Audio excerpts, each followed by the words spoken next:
While Joey was confronting a bear, his father Stan dreamed of striking it rich in Alaska. Besides gold panning, there was another way. The 64-year-old hunter Stan was using an automatic fish trap to catch chum salmon for his dogs. Just then, a plane flown by his old friend Mike appeared. Stan recognized it as the plane he had helped recover from the wilderness. Their reunion led to a friendly wrestling match, which Mike, who had a pacemaker, conceded. Mike came to propose a lucrative business venture. They flew deep into the jungle to an abandoned mine shaft over 120 meters deep, now collapsed at the entrance. Mike had learned it contained silver ore and saw a chance for profit. But the low value of silver meant they needed heavy machinery for profitable extraction, which they couldn't afford.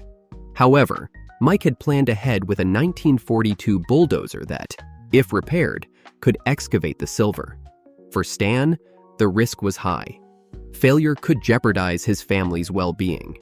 He hesitated, but considered the proposition as his fish trap, now due to be harvested, was empty.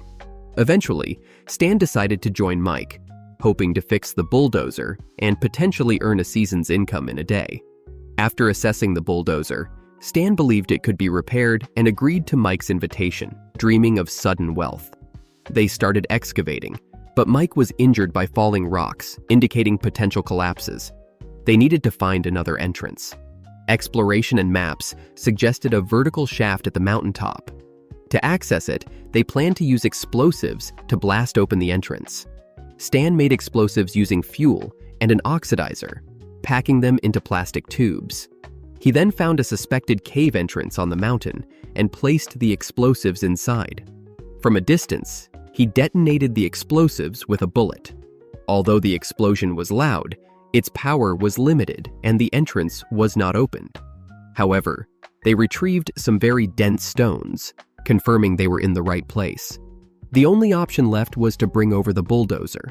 Stan, skilled in repairs, managed to start the machine using some old spare parts.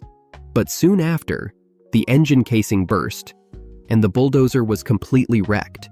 Their dreams of quick riches were shattered. Stan felt unwell, having spent too much time on this venture, neglecting to prepare his family's winter supplies. It's hard to imagine how he'll get through this winter. Meanwhile, Stan's son Joey was hunting with Charlie a rare game in Tanana, Alaska. The most challenging game there is not the fierce wolf or bear, but a very gentle animal called Dall sheep. They live in remote, uninhabited areas atop steep mountains. Just spotting them is difficult, let alone hunting them. Today, the town's top hunter, Charlie and Joey, are set to take on what's considered the world's most strenuous hunt. The target location is over 200 kilometers from Tanana, an undeveloped wilderness accessible only by small bush plains. The area, untouched by humans, is rich in wildlife. From the plain, they already spotted herds of Dall sheep. Charlie, 47, has always dreamed of hunting Dall sheep. Now, with talented young Joey accompanying him, he was determined to take on this personal challenge. At 9 in the morning, their plane landed on a riverbank. They had 3 days to complete their hunt, targeting Lime Peak. They needed to climb to the summit for the hunt and descend the other side to reach a pre-arranged extraction point to get home. The dense vegetation and lack of roads in the primeval forest made even carrying heavy gear through the woods exhausting. When they checked their position, they realized a critical issue. The sheep they had seen from the plane were actually very far away, requiring them to trek an additional 20 kilometers. It might not sound far, but remember, this is a roadless wilderness. Over the past year, more than 3,000 people have gone missing in Alaska's wilderness. And even as top hunters, they still faced the risk of getting lost in the forest. 9 hours later, they had barely advanced 11 kilometers. At this rate, not to mention hunting, reaching the evacuation point in 3 days would be extremely challenging. What was meant to be a hunting trip had turned into a struggle for survival. 10 hours later, they decided to find a campsite. But as misfortune would have it, they discovered huge bear tracks nearby. For safety, the hunters loaded their guns, ready to confront any bear that might appear. By the time they emerged from the forest, it was 8 p.m. The open flatland with a creek made an excellent campsite. Due to the presence of many bears nearby, they needed to keep a fire burning all night and could not sleep soundly. Charlie, at 47 years old and somewhat overweight, found it difficult to keep up with the younger Joey. This hunt was turning out to be one of the toughest of his life. The next day, after a night without conversation, they changed their plan due to the difficulty of navigating the forest. They decided to walk along the river. However, 8 hours later, they faced another dilemma. To reach the hunting spot on time the next day, they had to return to the forest. Joey went ahead to scout the route while Charlie stayed behind to look for food. As an experienced hunter, Charlie always carried fishing line and hooks. Using a branch as a fishing rod, he quickly caught a thamalis from the creek, solving their immediate food problem. When Joey returned, he reported that the forest was as difficult to traverse as ever, and the increasing wind on the mountain was a sign of changing weather. 3 hours later, Joey returned to camp and shared the troubling details with Charlie. They needed to reach the evacuation point by 4 p.m. the next day, but the 13 kilometers ahead covered by dense forest and the worsening weather added uncertainty to their journey. That evening, the two hunters took some time to chat and replenish their protein reserves for the challenging day ahead. This night is destined to be sleepless. Both hunters are preoccupied with their thoughts. By 6 a.m. the next morning, they have 10 hours left until they must evacuate. The storm is already upon them, and they must hurry. By noon, they have trekked 35 kilometers, with only 5 kilometers left. Lime Peak, shrouded in mist, is close by, but their evacuation site is in another direction. This causes both hunters great distress. They could have achieved their hunting goal, but time and distance forced them to abandon it. However, they realize that returning home alive to reunite with their families is what matters most. They push on, disappointed but determined. By 3:45 p.m., they arrive at the evacuation site 15 minutes early. However, uncertainty remains due to the bad weather, and they are unsure if the plane will arrive on time. If they cannot leave today, they might have to stay another week. They prepare for the worst. At 4:30 p.m., the delayed plane finally appears. Although their hunting was unsuccessful, surviving in the world's roughest terrain and trekking 40 kilometers is a significant achievement. Stan's plans to mine with his friend are dashed. He must quickly return to the wilderness to prepare for winter. Summer has passed, and winter is approaching fast. This is his last chance to stock up on food. Recently, a large school of chum salmon is moving towards Tanana. The surge is expected to last only 24 hours. The townspeople plan to catch as much as they can. 48 kilometers upstream, Stan has set up a fishing water wheel. So far, his smokehouse is empty. If he cannot catch enough chum salmon, his dogs will not survive the winter. Stan's fishing camp is downstream. It's uncertain how many salmon can make it through the barriers to him. Seeing the water tank full of chum salmon, he finally breathes a sigh of relief. Most of these fish will feed his dogs, and the fattier ones will feed his family. Since the ban on king salmon, the diet of the people in Tanana has changed. The chum salmon, previously only for dogs, is now consumed by people as well. The abundant catch is a good start, but to get through winter safely, Stan needs to catch at least 1,200 more fish. While fishing, he must also consider two urgent issues: transporting the catch back to Tanana and securing firewood for the winter. Both tasks require dry wood, so he can tackle them simultaneously. Today, he is lucky. Soon after leaving home, he finds a dead tree over 10 meters tall, perfect for making a fish raft. Once the fish are transported home, the wood can be used for firewood, lasting him a third of the winter. Despite being 64, old Stan is still quite agile, thanks to his lifelong physical labor. While picking up wood, he also needs to run back and forth to the fishing water wheel. This year's catch is truly abundant, with dozens of fish caught each time. When the fish surge ends, Stan starts building a fish raft to transport the fish home to feed his dogs during winter. Building the raft is straightforward, requiring 11 logs over 10 meters long. It features a 9 square meter hollow area for storing fish, initially lined with sturdy mesh, then covered with a tarp. This setup relies on water buoyancy to support the weight of the fish, which explains why transporting 5 tons of fish is easier than moving a 2-ton truck. The tarp is filled with river water. Currently, in the Yukon area, the air temperature is around 10 degrees Celsius, while the water is barely 2 degrees. These temperatures help slow down the decomposition of the fish. Stan needs to travel 48 kilometers back to Tanana. The journey includes dangerous rapids and surges. Any accident could devastate his family's and dog's food supply. Eventually, Stan catches only 800 fish, far short of his goal. The shortfall will have to be made up by hunting, but that's a story for another time. The most important task now is to safely transport these fish back home. The operation, though practiced for many years, faces the unpredictable challenges of the Yukon River, which never misses a chance to assert its power. Winter, like an invisible hand, pushes the people of Tanana rapidly from one phase to another. The thickening fog signals the imminent arrival of winter, forcing Stan to hasten his pace to deliver the precious catch to Tanana. The journey is smooth until 6 kilometers from Tanana, a sudden wind puts a lot of pressure on the sinking fishing nets. The nails holding them might break due to the strain. Soon, one corner of the net detaches from the wood due to large waves. Stan quickly fixes it with long nails, but some fish still escape. Upon finally reaching Tanana, he estimates a loss of nearly a quarter of the catch. Stan has no time for sorrow, facing many problems.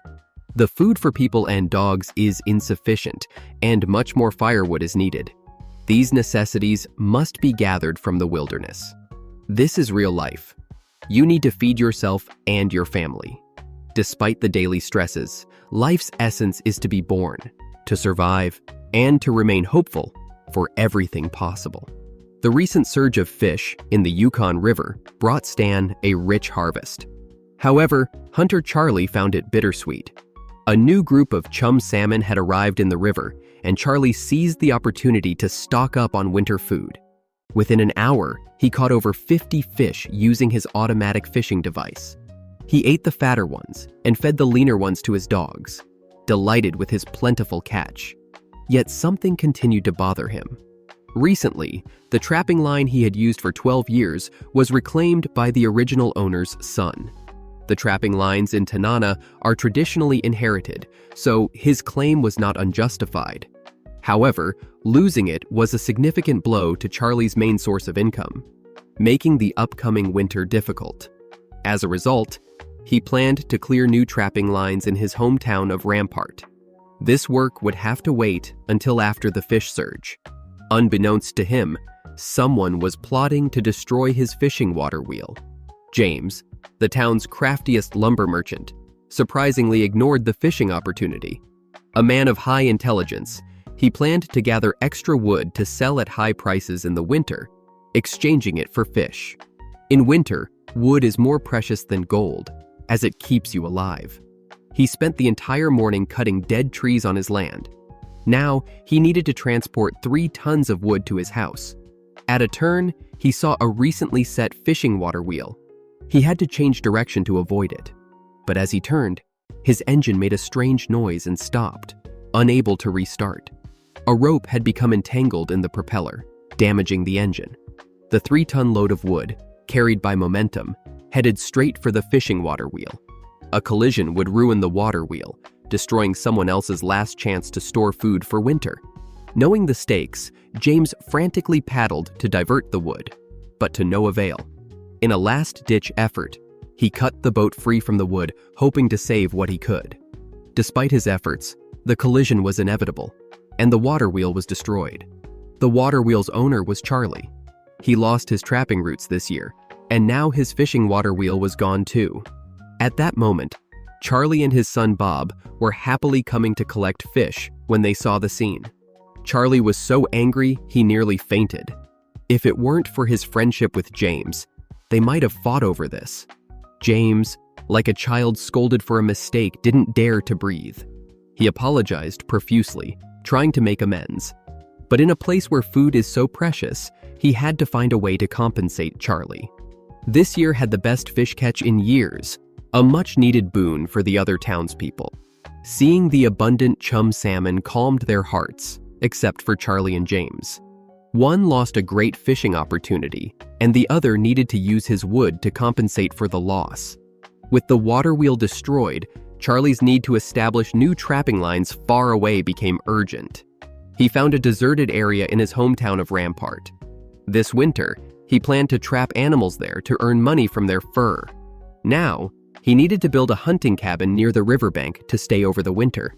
He had to work hard to recover from the fishing losses. Building the cabin required chopping many large trees, then dragging them back to camp via water. The new location brought new opportunities, filling him with anticipation. Logs with a 30 centimeter diameter were ideal for insulation and would be the main material for the cabin. Just then, Charlie heard a bear's low growl. He quickly ran to get his gun. Living in the same area as bears was very dangerous. Without intervention, the bear would likely return frequently, worsening the situation like a domino effect. This area held Charlie's hopes for the future, so he couldn't back down. Dark clouds gathered and thunder rumbled, signaling an approaching storm. The noise in nature could affect the keen hearing of animals, providing a good hunting opportunity for Charlie. From the lake to the forest, he found black bear tracks, and soon after, a bear den nearby. It was autumn, and the bears were preparing for hibernation. To eliminate a potential threat, Charlie made a bold move.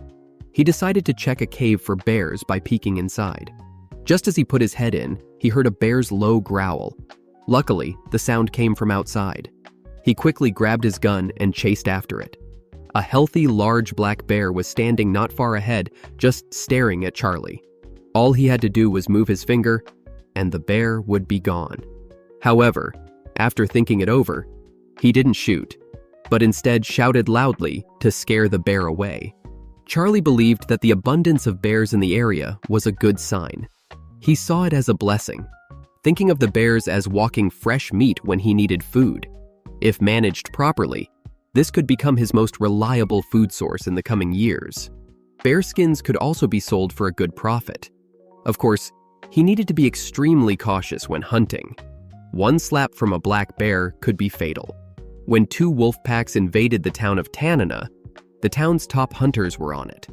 Charlie and Bob, responsible for the western pack, decided to split up to work more efficiently. While in a low bush, Charlie noticed crows circling overhead. As expected, they were hovering over another large moose.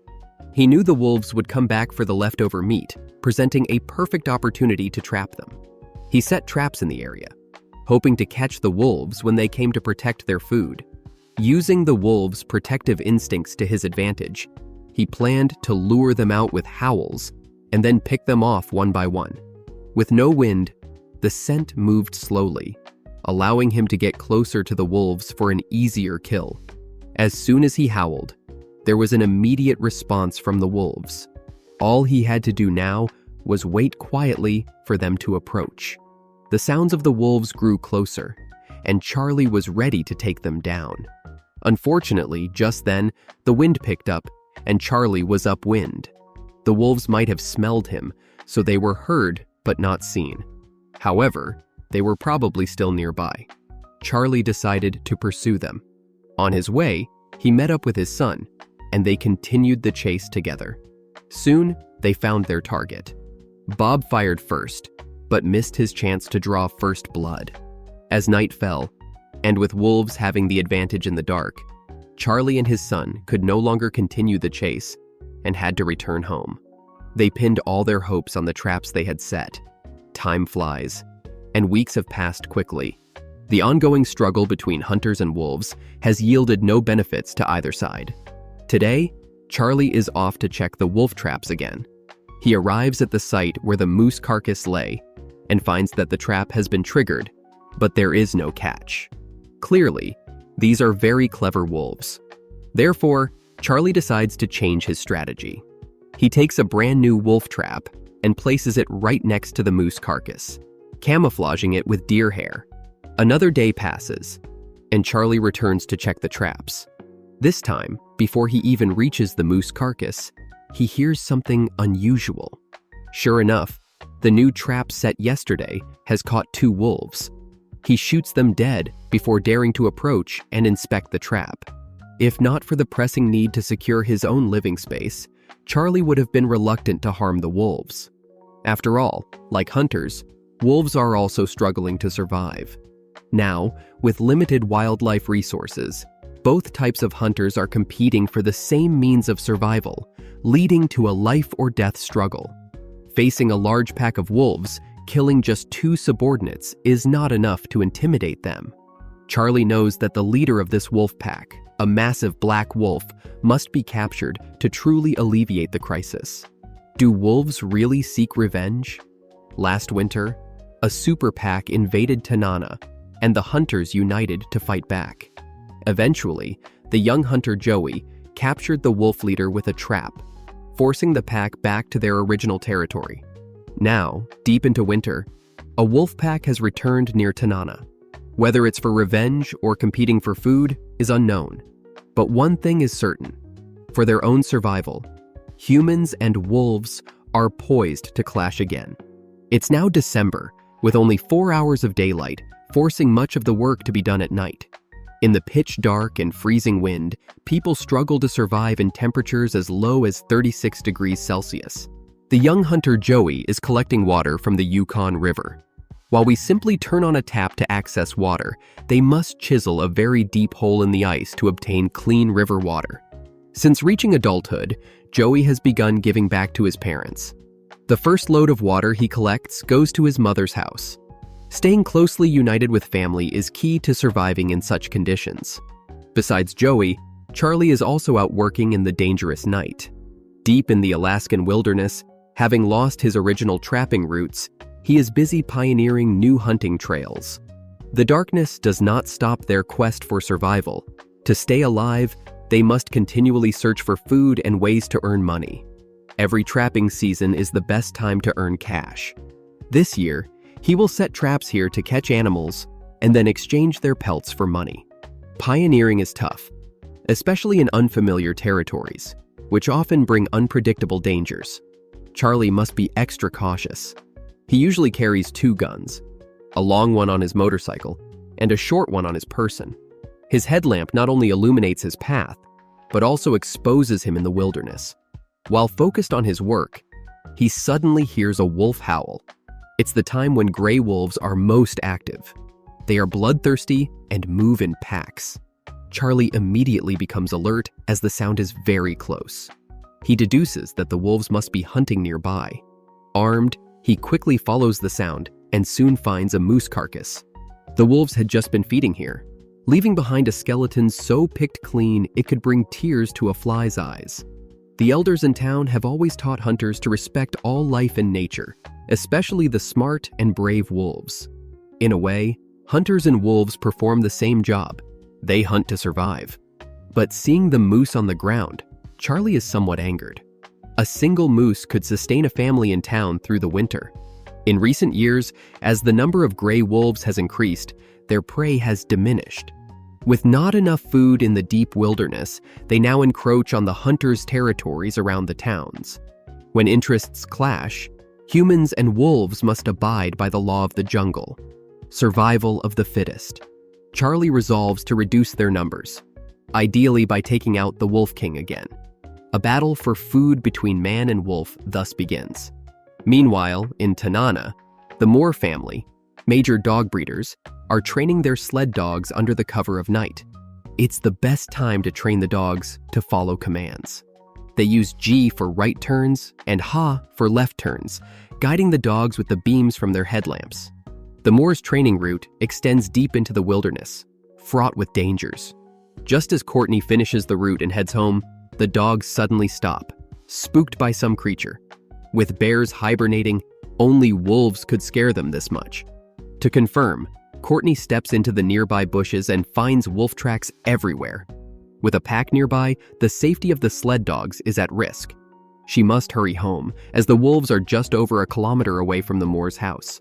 If they come over and attack the tethered sled dogs, it would be a deadly blow to their family. Moreover, this is not alarmist talk. In Alaska, wolves attacking dogs are common occurrences. To protect these dogs, the Moore family will guard them throughout the night. After more than 20 hours of darkness, the sun finally shines, and Tanana town becomes busy again. During the precious daylight, Charlie and his son rush home. They need to collect supplies and gear in town to confront the invading wolves. This year, the temperature is higher than usual, causing large areas of the Yukon River to remain unfrozen. For their own safety, they can only travel during the day. Just before reaching Tanana, the father and son find fresh clues. Numerous wolf tracks gathered together, and urine marking their territory on the tree stumps. This suggests two separate wolf packs, indicating a struggle for territory and a break in the delicate balance previously maintained.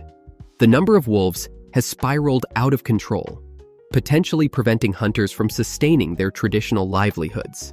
No individual can fight a pack of wolves alone. The next morning, the town's top hunters gather for a meeting. For the first time after living in the wilderness for many years, they face two wolf packs simultaneously. If left unchecked, Tanana could be in danger. In a few years, the hunters' children may find no food and traditional culture could vanish. Wolves have their vulnerabilities. They do not show mercy. If a few, especially the wolf kings, could be eliminated, the rest would likely stay away. After discussing, they decide to divide into two teams to set traps on the west and north sides of town. They plan to establish a long defensive line to block the wolves from entering residential areas. During the limited 4 hours of daylight, they aim to finish setting up defenses. By 10:50 a.m., as the sun rises, the hunters begin their tense work. Charlie and his son, along with Stan and his son, collect most of the town's wolf traps and boil them to remove scents. Stan and Joey head into the wilderness first, responsible for the north side. With little time and a heavy task, they must ensure all traps and snares are set. Before dark, the father and son duo finally finish laying the traps. This time, facing two wolf packs, it is uncertain if Joey can achieve as good a result as last year. In the Alaskan wilderness, the shadow of a wolf disaster looms over the entire town of Tanana. The town's top hunters are confronting two wolf packs. Charlie has caught two wolves with traps, achieving a partial victory. But his target is not these underlings. Only by capturing the alpha wolf can he cause the packs to collapse, forcing them to stay away from the town. Charlie knows that the alpha wolf of the Ticino River pack is a black wolf. To capture a thief, capture the leader first. This black wolf must be eliminated. Since his companions were caught, the pack has adapted. They no longer follow just one path to the moose carcass, but have opened many new paths to confuse the hunters. However, Charlie has his own methods. He lays out all his traps to cover every path. His hunting skills, mostly learned from his stepfather, are based on the principle that to be a good hunter, one must understand the animal's thoughts and think like them.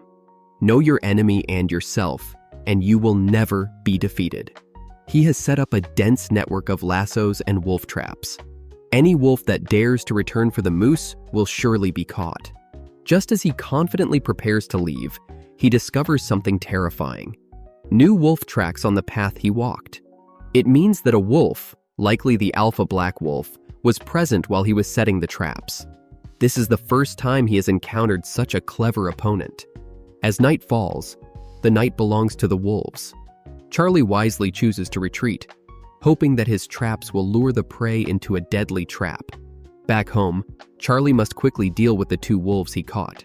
Despite the freezing conditions, bacteria in the wolves' stomachs could quickly spoil the meat, turning the stomachs green and damaging the fur on their bellies. Recently, the wolves killed another moose nearby, howling around after feasting, as if to declare their dominance over this area. Such unchecked hunting could disrupt the local ecological balance. Charlie resolves to catch that commanding black alpha wolf, leaving the wolf pack leaderless and forcing them to leave. In the deep silence of the night, the howling of wolves all around clearly indicates how close the packs are to the town. When the sun rose again, Charlie returned to the Ticino River to check the extensive trap network he had set the day before. Observing the wolf tracks on the ground, Charlie adjusted the traps according to their direction. He even considered using himself as bait to lure out the alpha wolf. At that moment, he noticed movement in a trap on the main path. It was the Black Wolf, the leader of the pack and a prominent figure akin to the town's leader. Ordinary wolves struggle and howl hysterically when caught, but the highest leader of the pack remained composed even in capture. Its pride was immense. Even in death, it would die with dignity, embodying a warrior spirit which moved the hunter. Opportunities to look a wolf in the eyes are rare, and in its gaze, Charlie saw an inner struggle and pain that mirrored his own life's challenges. To survive on this land meant enduring hardships others could not bear. The inevitable had arrived. Despite a mutual respect for valor, the alpha could not live if the wolf pack was to be repelled. Charlie had to abide by the laws of the jungle and slowly raised his gun. The alpha wolf had lost, but in a manner befitting its royal status, facing the hunter and death without tarnishing its regal honor. This deeply saddened Charlie. He did not wish to kill wolves, but had no choice if the townspeople were to survive. Carrying 3 large gray wolves, he returned to Tanana within 24 hours, catching 3 wolves and astonishing the entire town. However, Charlie did not go straight home, but visited the home of the late hunter George, who had died accidentally while hunting geese. To honor his memory, George's mother was hosting a feast where gathered food and furs would be offered as tributes. The valuable wolf pelts would be used to express the highest respect for George. Bob, hearing of his father's victorious wolf hunt, hurried over to congratulate him. Thus, the wolf crisis in Tanana was resolved. Yet, there was one more thing Charlie had to do. Following local tradition to show respect for the wolves, their bodies would be returned to the Yukon River for reincarnation. As long as Tanana allowed hunting, the traditions passed down from the older generations would continue. The wolf pack that Stan and Joey were dealing with proved to be quite clever. Since setting the traps, the wolves have not returned, leaving the father and son empty-handed. Now, the wolf crisis has been completely resolved. Young hunters Joey and Bob are planning to hunt a North American reindeer deep in the mountains for their family. Joey, the young hunter, learned of a rare occurrence. North American reindeer had come to Mount Bard during this season. He prepared to hunt one to feed his family. However, he had never climbed the mountain in winter before. When strong winds blow on the mountain, temperatures can suddenly drop to minus 45 degrees Celsius. Unprepared, one could freeze to death.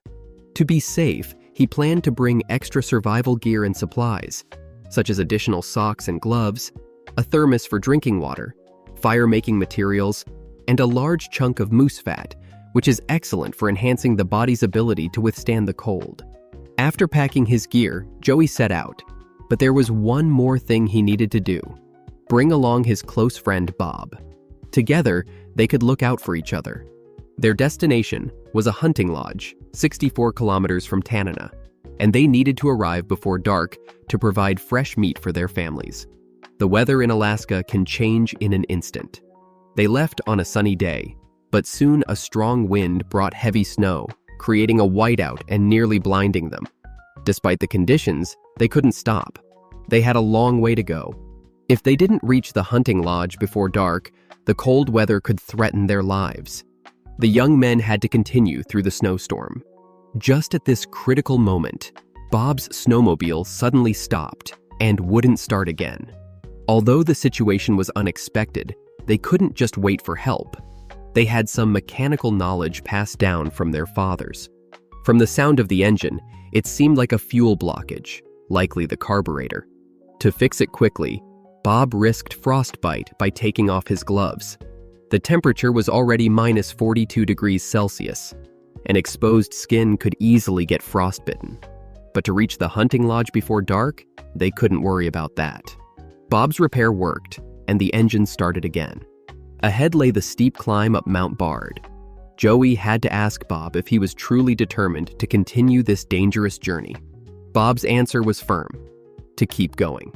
It seemed Bob had really grown up, no longer hesitating in the face of challenges. After entering the mountain area, the light began to fade. Someone had told them how to reach the hunting lodge, but no one had ever taken this route in winter. Unexpectedly, they encountered a fork in the road and didn't know which path led to the lodge. They had to blindly choose one to try. However, they quickly found themselves back at the fork. Now they faced two options: rush home before dark or try the other path. Being young and bold, they chose the latter. As the sun set, the temperature dropped sharply and the wind picked up. But their efforts paid off. They found the hunting lodge. There's an unwritten rule in the wilderness. If you receive help in a lodge, you must prepare firewood for the next person who seeks refuge before you leave. So, Joey and Bob quickly lit the stove. As warmth spread throughout their bodies, it felt truly wonderful. On the second day, they started hunting in the mountains. It was a tough journey. Despite their efforts, they were happy, but not for long. They faced a harsh reality. Splitting up, they spent 10 hours searching the peaks without seeing a North American reindeer or any tracks. With little fuel left in their motorcycle, they made the tough decision to return home. Although they wanted to bring a reindeer back for their family, they had to accept reality. Meanwhile, Stan was operating an 11-ton bulldozer on the Yukon River, doing something risky. The river's ice had to be thick enough to support this weight. Stan, a 64-year-old trapping master, was building an ice road on the Yukon to transport logs to Tanana. The town planned to give these logs to the residents for free. A great boon as firewood is expensive, despite the area's rich natural resources. To transport the logs, the road builder, Patek, enlisted Stan's help to construct the ice road. This was necessary, as Stan could operate most of the town's machinery. This year's higher temperatures made it impossible to use heavy machinery on the river until now. Finally, with colder temperatures, they could proceed. It was a dangerous task. The ice might not support the heavy machinery, risking lives. However, Stan chose to take the risk for the town's benefit. Not everyone was happy about the free logs. Some, like the cunning lumber merchant James, saw their livelihood threatened. Years ago, James had tried to take over the Moore family's dog breeding business during a crisis. Now, with the Moores transporting wood, his logging job might end. The town had limited heavy equipment. To drive the bulldozer on the river, Stan first had to check the ice thickness.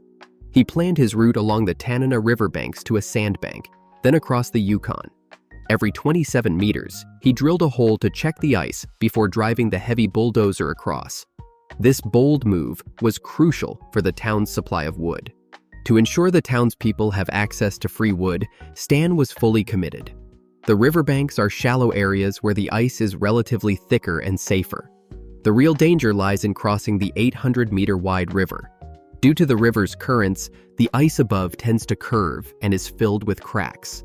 If suddenly burdened with heavy weight, the consequences are predictable. Not long ago, a bulldozer fell into the Yukon River downstream. To ensure his safety, Stan enlisted Thomas's help.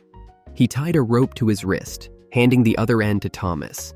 In case the bulldozer sank, the rope could potentially save him. Once everything was ready, the bulldozer began crossing the Yukon River.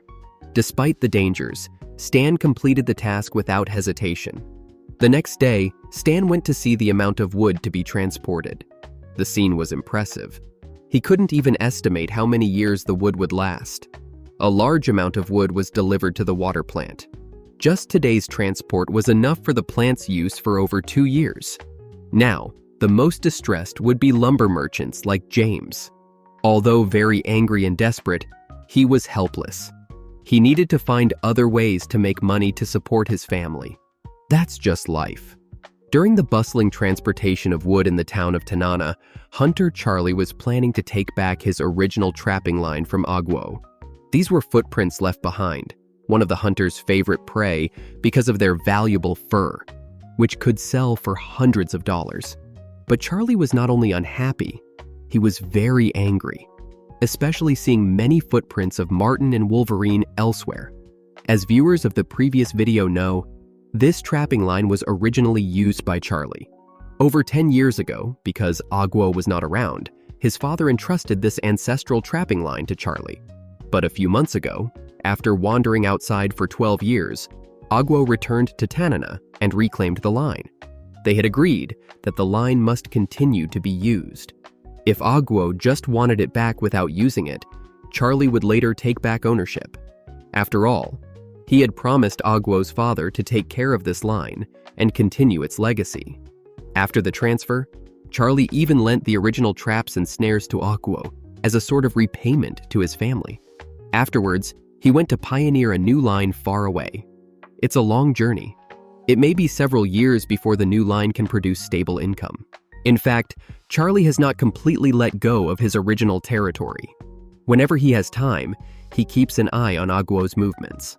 Today, after finishing the work at the water plant, he went to the Moore family's dog farm to ask Agwo about the status of the line. Since Agwo's return from outside, he devoted himself fully to training sled dogs to win first place in the big race.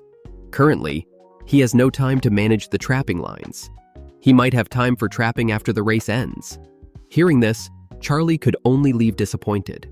Since Agwo couldn't maintain the line, Charlie decided to retrieve the traps and set them up in a new area.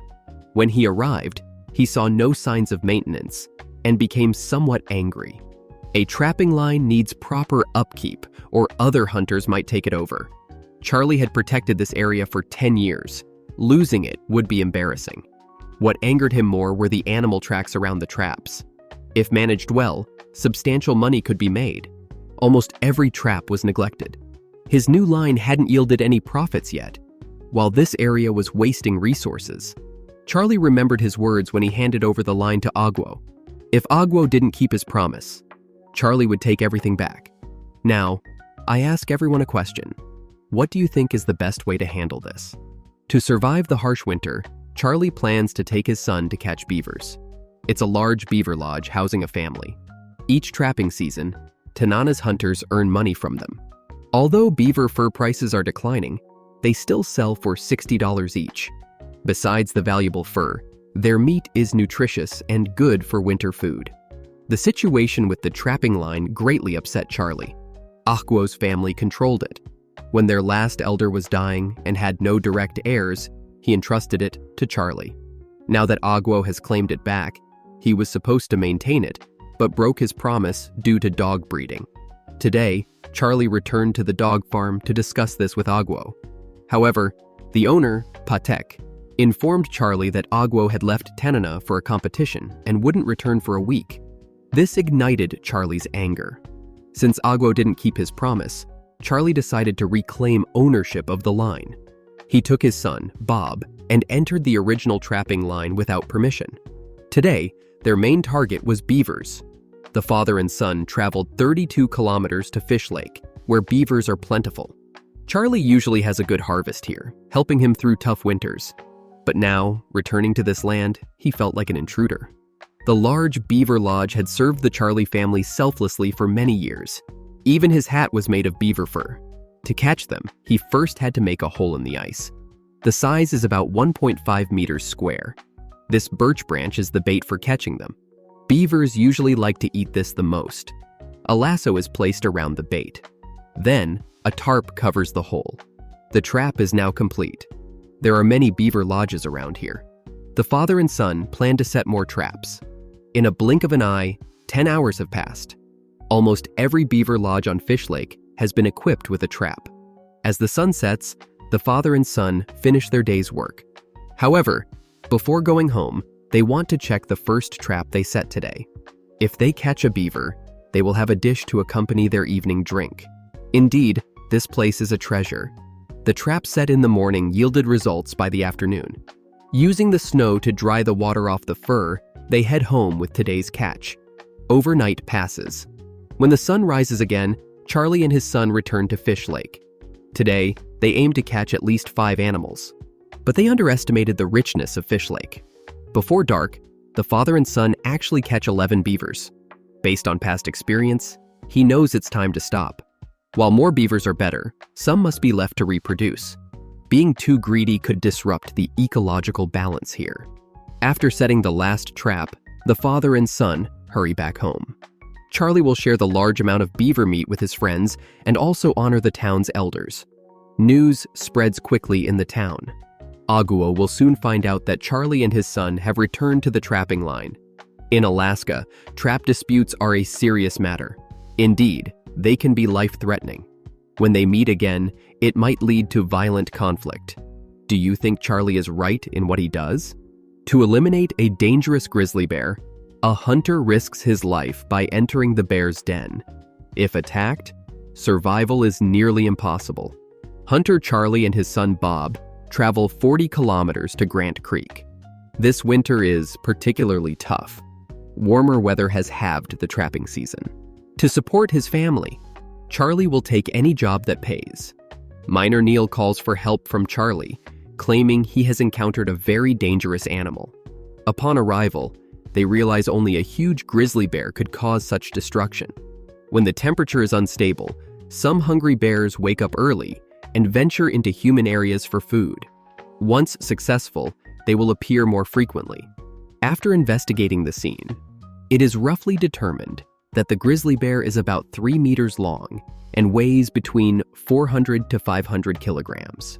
Locals know how dangerous these creatures can be. They can easily kill a person. Since the camp was attacked, Neil carries a gun, even to the bathroom, fearing for his life. To address the bear problem, he initiates a trade only seen in the Yukon region. Neil promises Charlie, "Just drive away this bear. The trapping line along the Lancaster River will belong to Charlie." Hunting grizzly bears is very frightening, but to provide for his family, Charlie decides to get this line at all costs. According to clues provided by Neil, the bear's den is behind that mountain. Charlie plans to raid its den directly. This would solve the problem once and for all, but the cost is very high.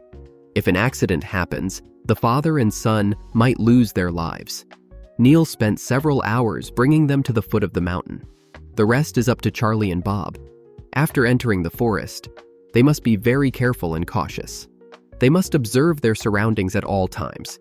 If they confront the bear, they must eliminate it. If the bear senses hunters tracking it, it will fight back to the death. After searching for a long time, the hunters found nothing. By evening, they finally discovered a suspicious bear den. The den is very large and very deep. It also has turns inside. It likely houses the big grizzly they are tracking. Young Bob then makes a bold decision. He wants to enter the bear den with a pistol. This shocks Charlie into a cold sweat. As a father, he does not want his son to take such a risk. But on second thought, to let his son grow up, he must let him go. Eventually, Bob enters the bear den. His father waits outside, prepared for anything. It's unclear whether to feel relieved or regretful. There was no bear in the den. Warmer weather seems to have disrupted everything here. The hibernating bears had to leave their dens early. By now, it is getting dark. Their task had to be terminated there. Father and son return to Neil's camp. They tell him everything that happened. When Neil hears that Bob entered the bear den, risking his life to catch the bear, he is deeply moved. Charlie promises they will keep trying until they catch the grizzly. Here, a promise is the most valuable thing. Neil completely trusts Charlie's promise. Although the task was not completed, he still gives the trapping line to the brave father and son. Compared to the deceit in the city, such a trade seems incredible. This must be what they call a spit in a hole. The road to Tanana is about to be built. Old hunter Stan, to continue his wilderness life, is planning to move away from the town. Old hunter Stan caught a marten. It is rare because it is still alive. In the trapping season, catching animals is an important source of income for the people of Tanana. It is also a unique way of life for them. This season, fur prices are gradually decreasing. Catching this prey, he can only earn $60. This year's unusual weather has caused hunters to be unable to go hunting at the start of the trapping season. They wasted a lot of time. When the temperature drops, 64-year-old hunter Stan can finally go out to check his traps. During winter, days are very short, so much of their work is done at night. Due to climate and the gradual depletion of natural resources, they catch fewer and fewer animals. To increase their income, they must target larger animals, like wolves, wolverines, and silver foxes. Their furs can sell for several $100s, or even more. But trapping them is much harder than smaller prey. Success depends entirely on luck. Stan's dogs can pull sleds. When there's prey in a trap, they alert Stan by barking. After working all night, he only caught one marten. If he relied solely on this for income, his family would starve. A few days later, he returned to the trap line alone. It was another all-night task. Only by catching prey can he make money to support his wife and children. This year's trapping has been very difficult. After walking around the entire line, he saw not a single hare. Ahead was the last trap of the day. If there was no prey, the overnight effort would be wasted again. Seeing his dogs unusually restless, Stan knew something was caught. Indeed, the trap held a live prey, a fox. Its fur was nice, good for a scarf or a hat, but it wouldn't sell for much money, as it wasn't a silver fox. With disappointment, Stan headed home. Sometimes, I wonder how they endure such a harsh wilderness life. Meanwhile, young hunter Joey is training his hunting dogs. As a high-end hunter, going hunting with a well-trained dog often doubles the effectiveness and yields unimaginable results. Recently, his aunt's dog had puppies. Among them, Joey picked one that stood out. He named it Ace. If this puppy can pass a series of tests, it will become Joey's hunting partner. Dogs have keen senses of smell, hearing, and sight. They can detect more hunting targets than hunters and create favorable shooting opportunities. Moreover, they can help retrieve prey and haul cargo.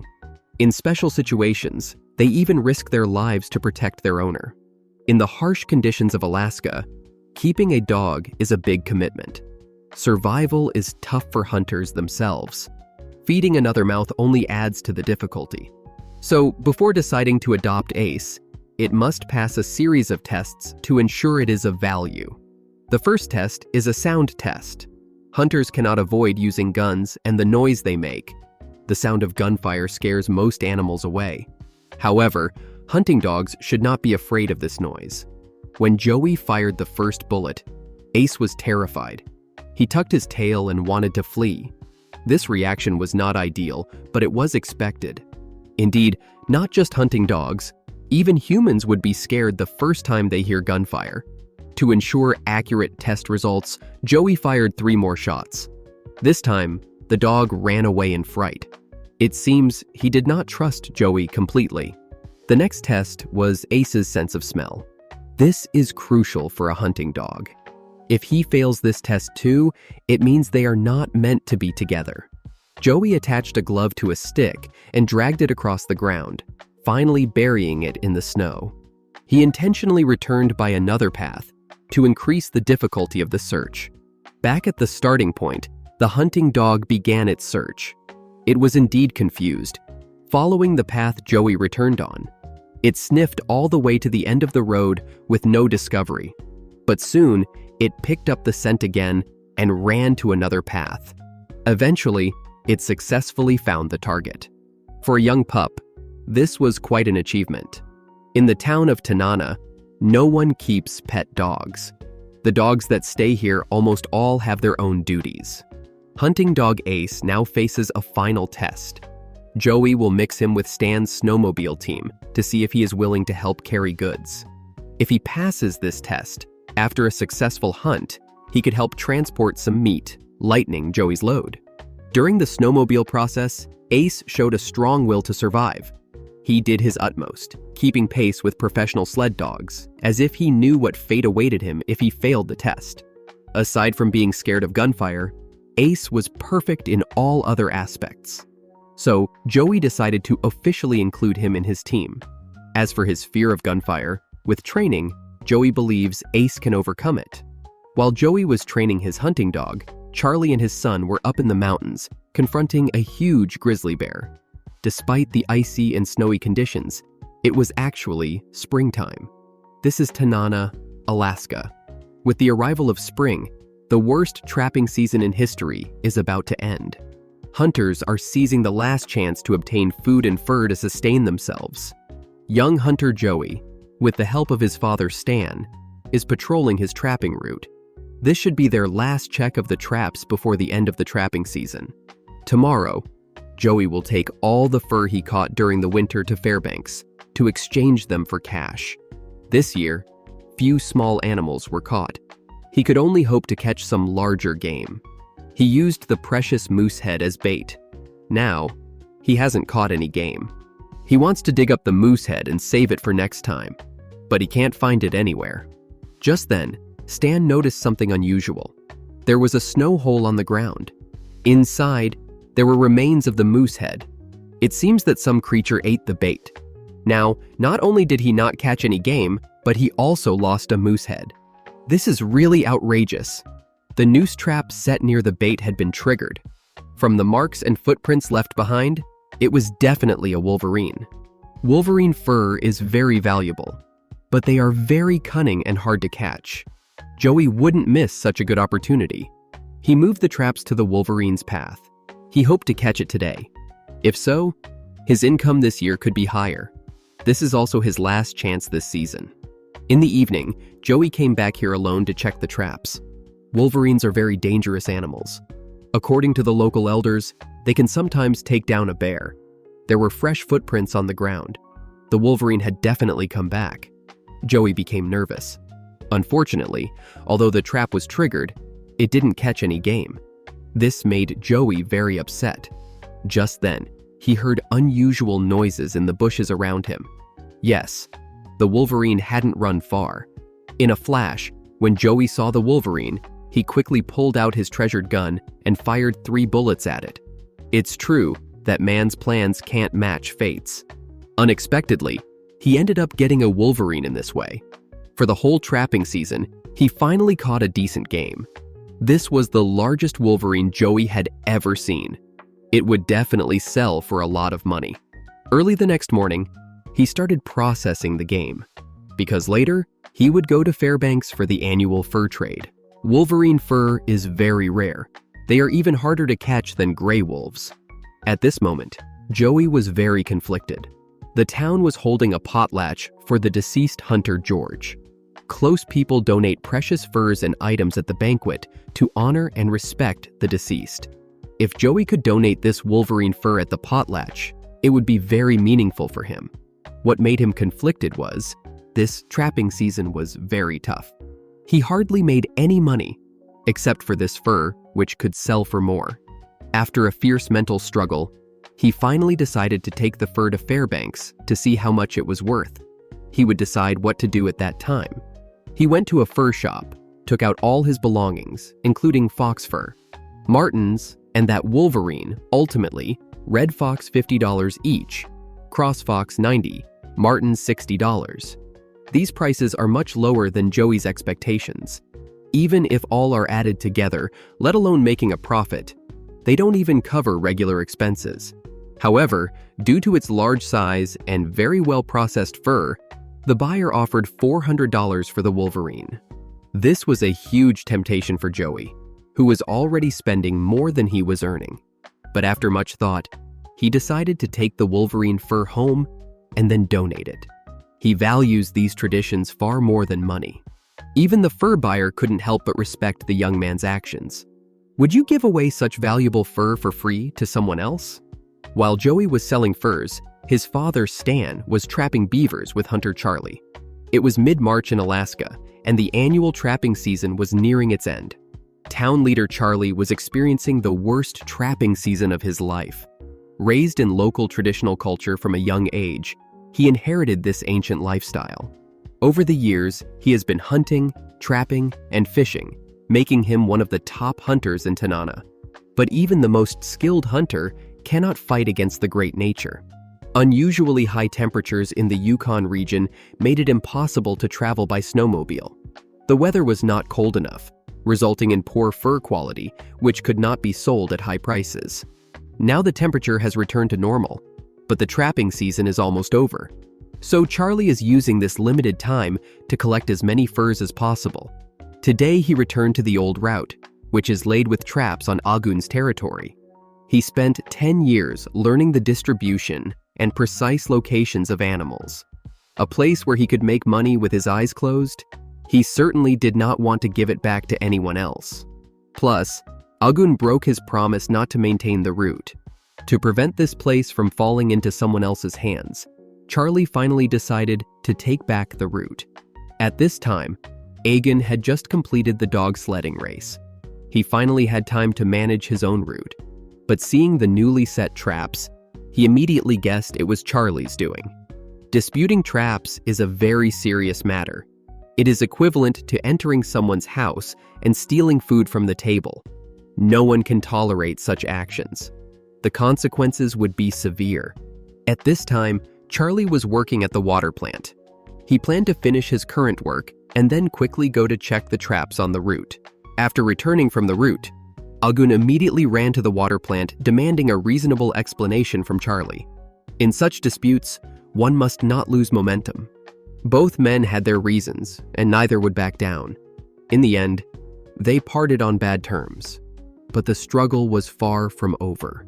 Seeing the situation becoming increasingly difficult to resolve, Courtney, the lady of the dog ranch, approached Charlie. She wanted to mediate and asked Charlie to withdraw from the route.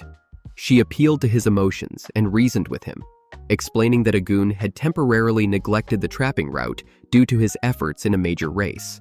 Charlie knew Courtney wouldn't get involved lightly. He trusted her words. If what she said was true, he would reconsider his dispute over the route with Agun. After careful thought, Charlie arranged a meeting with Agun on the disputed route. He decided to return the territory to Agun. Years ago, Charlie had received this route with a promise that it would not be taken away. If Agun had not neglected the route, Charlie would not have acted irrationally. The two were from the same family, and discussing the issue could resolve any resentment. They were of the same route, so why the urgency to quarrel? They could deal amicably with strangers, let alone with each other. But before Agun was ready to take over, Charlie planned to trap a few more beavers. Afterwards, they would jointly protect the route. "I'm a bit worried you brought me to this remote place to harm me," Joey, the town's most skilled young hunter, joked as trapping season was about to end. Meanwhile, since the small town of Tanana decided to build a road, old hunter Stan planned to move to a deserted area.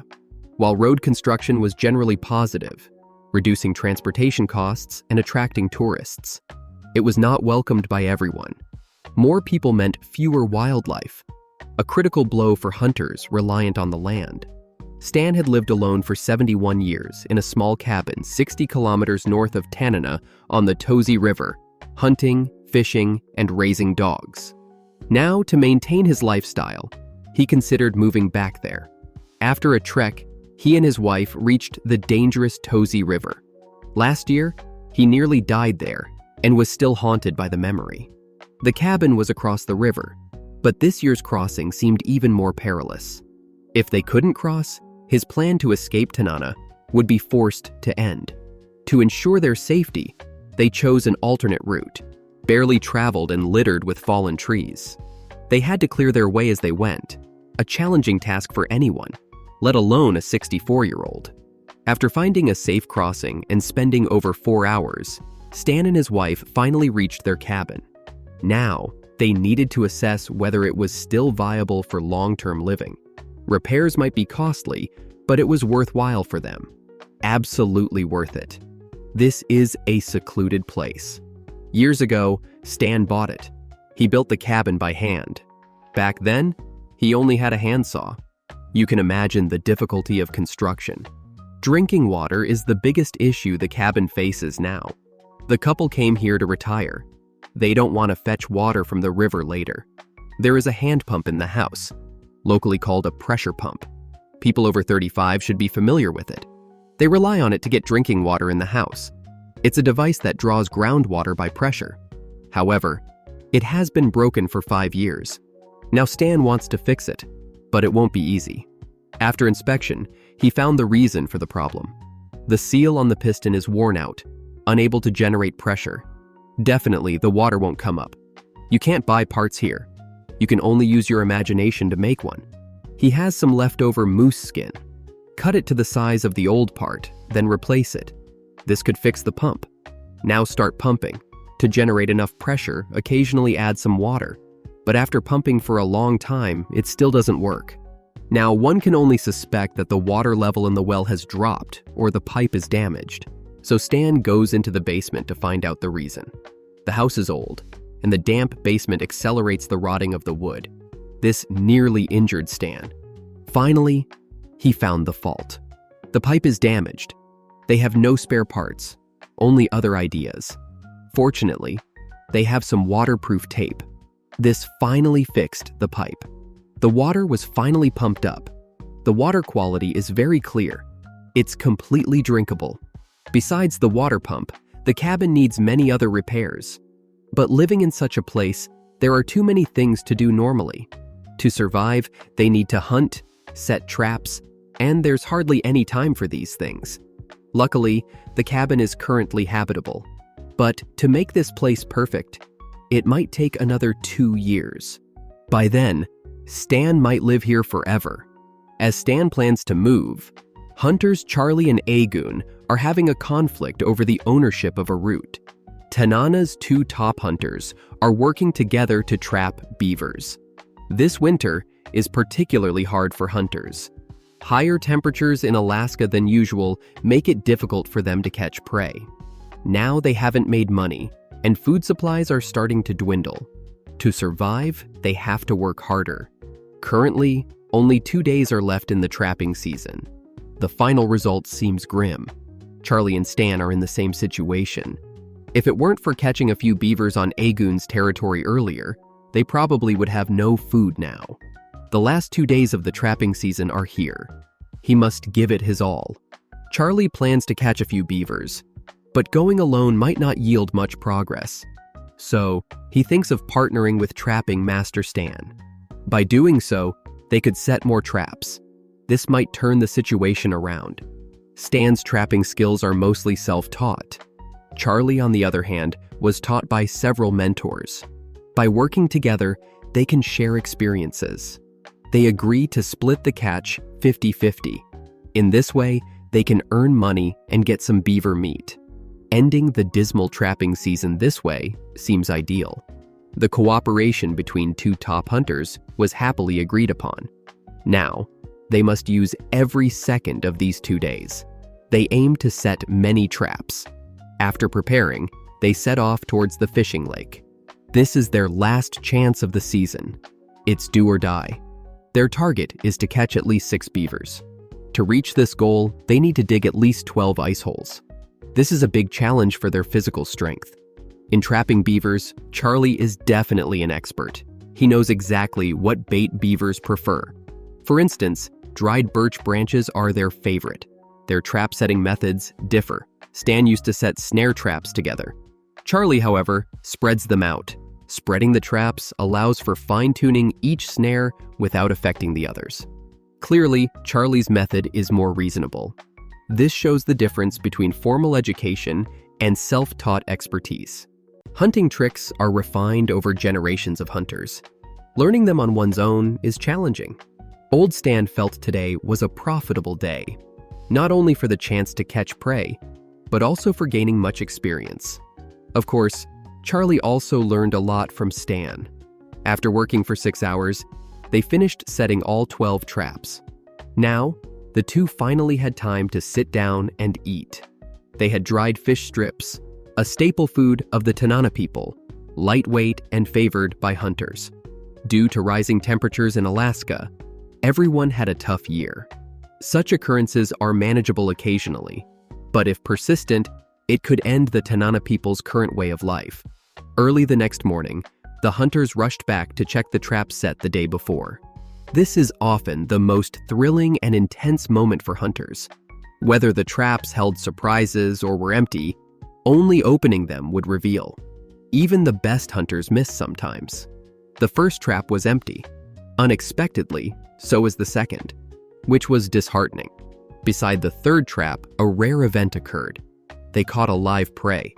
The most humane action then was to quickly kill it. When the first beaver entered their bag, the rest of the traps started to yield results.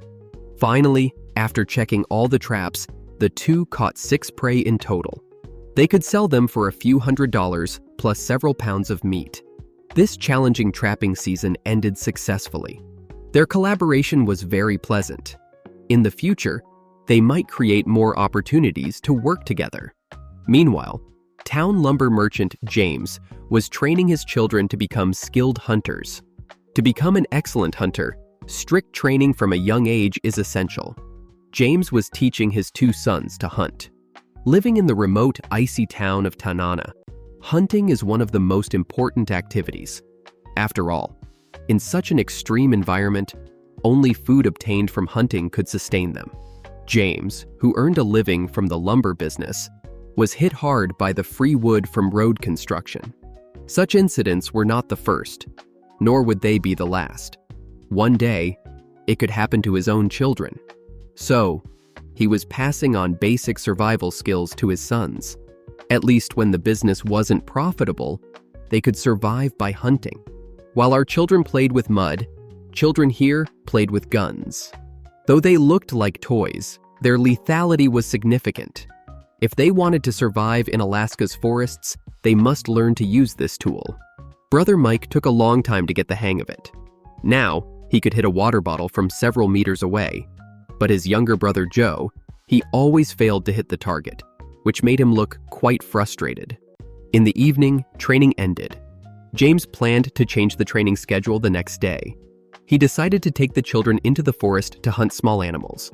Early the next day, the father and his two sons arrived in the forest. There are many survival skills to learn in the wilderness, not just hunting. One also needs to learn to avoid various dangers on the road. On the ice roads over the Yukon River, if you see areas where the color suddenly deepens, it is likely there are pools of water or ice holes. In such cases, one must quickly avoid them as they can be very dangerous. He warned his children always to carry knives with them. If they accidentally fall into an ice hole, they can still fight back with a small knife. James knew that there was actually just pooled water ahead, but he told the children about the hidden dangers to keep them always respectful of nature. After passing the pooled water area, they continued deeper into the forest. After driving 8 kilometers, they switched to walking. James wanted to hunt a squirrel in this forest with his sons. This small prey is agile and quick, perfect for training the young hunters' shooting and reaction skills. However, 2 hours passed, and they had not found anything. Yet, this is the norm in hunting. Sometimes, tracking large game could take days. Learning to patiently wait is crucial to becoming a good hunter. To find their prey, they started to change locations. Midway, the game suddenly appeared. James let his younger son, who was not in good form yesterday, try first. Unfortunately, he had not been in the right state since yesterday, and today's failure made him even more depressed. The squirrel did not run far, and hunting could continue. This time, Joe followed James's commands and got closer to the squirrel. When he pulled the trigger, the prey fell from the tree. The younger Joe successfully caught up with his brother. After this hunting baptism, the children advanced into young hunters. In the future, they will slowly grow into real hunters and continue to survive in this wilderness. Sometimes I wonder if our children should also learn some basic survival skills. After this year's trapping season ended, the next big hunting season, the goose hunting season, arrived. After the winter trapping season, the annual goose hunting season is upon us. Migrating Canada geese are the most important food of this season. As the goose hunting season began, the hunters of Tanana were eager to start. This is the most important hunting in the spring, as there are no other game available during this period. Without these geese, the hunters would starve. To reach the best hunting grounds at Fish Lake, they rely on an ice road known as Hay Marsh. But this year's unusually high temperatures caused the ice and snow to thaw prematurely. The road, already full of dangers, has now become even more hazardous. As a result, hunters Charlie and Stan, they were conducting a safety inspection on the road, 6 kilometers from the Fish Lake hunting grounds. They discovered a very large ice hole, hidden just after a turn. The water inside was several meters deep. If one carelessly rode into it, it could be fatal. 3 years ago, Hunter George died in this manner.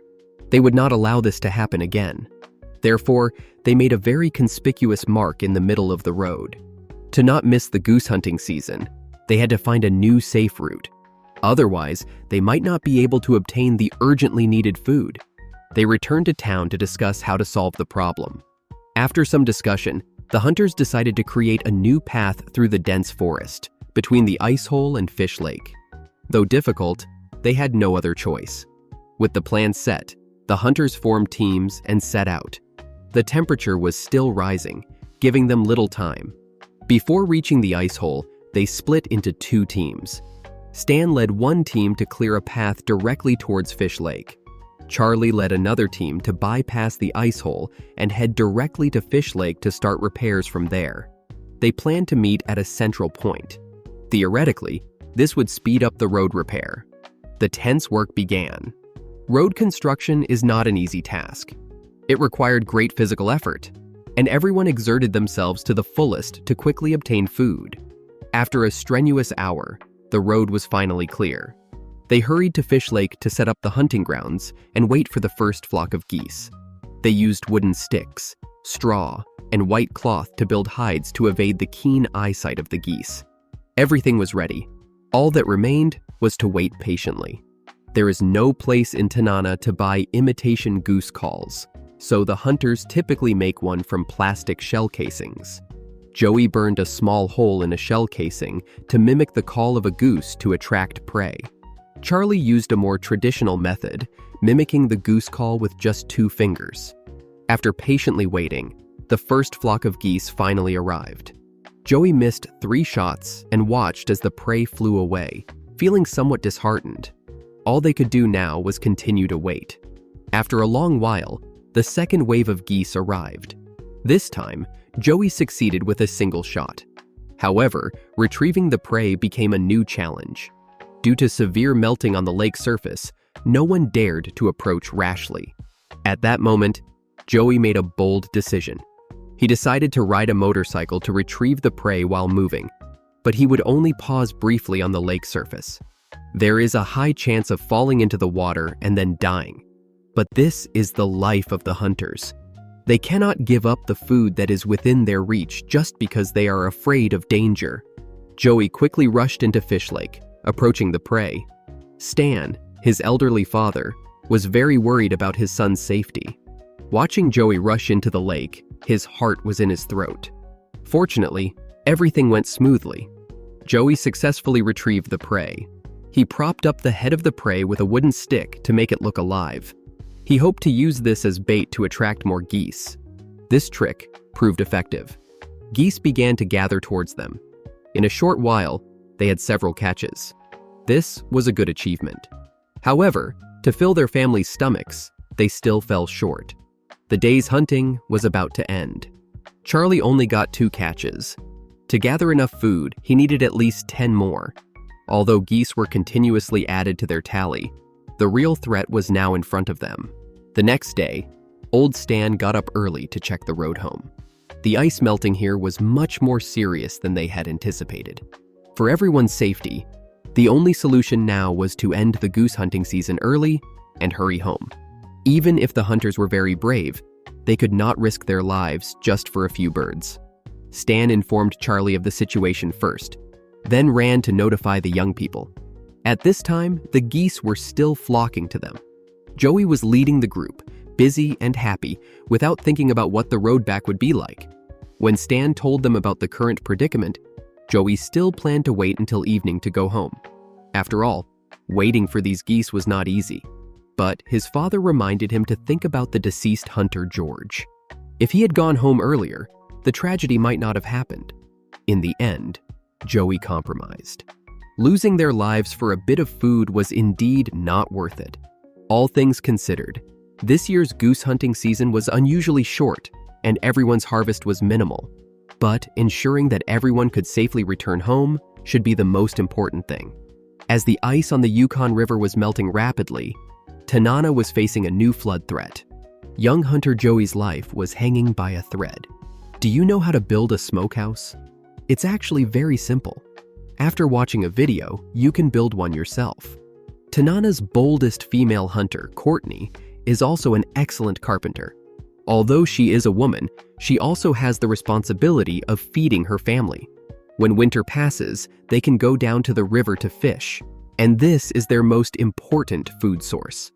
The people of Tanana have always used smoking to preserve the fish and meat they catch for a long time. Courtney is planning to build a 2-story smokehouse in preparation for the upcoming fishing season.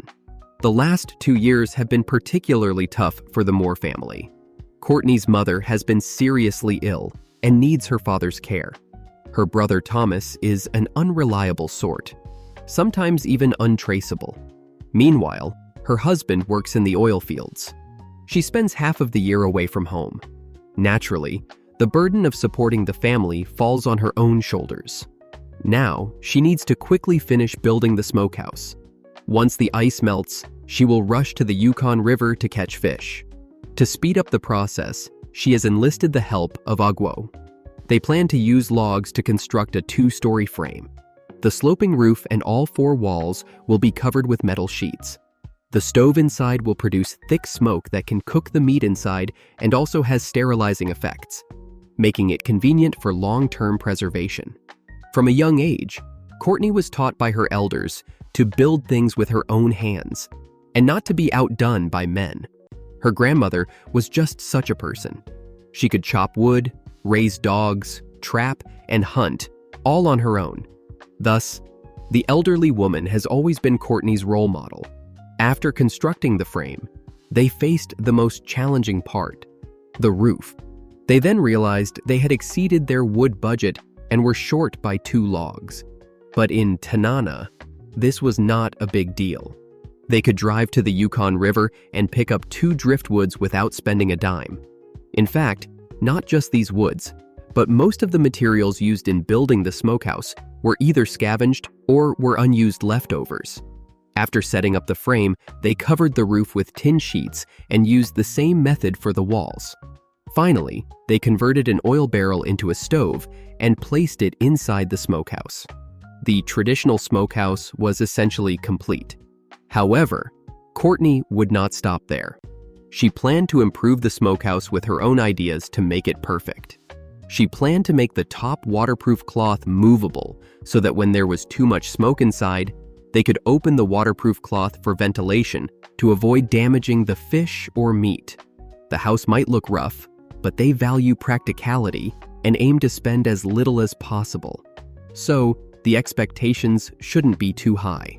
After the smokehouse was completed, Courtney brought in her father, Patek, for an inspection. The old man immediately noticed the rope blocking the exhaust port. As Courtney demonstrated for him, pride was written all over her face. This design was affirmed by Patek. The old wave is pushed by the new wave. It seems that in some aspects, he has to learn from his daughter now. People say life is like a mirror. It smiles at you if you smile and cries with you if you cry. In the past 2 years, the Moore family has experienced significant ups and downs, both in business and at home.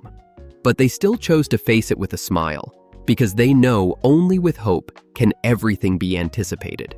The harsh winter is about to pass, but no one expected the catastrophe that was coming. Tanana nearly disappeared from the map. This was Joey's first time hunting with his hound.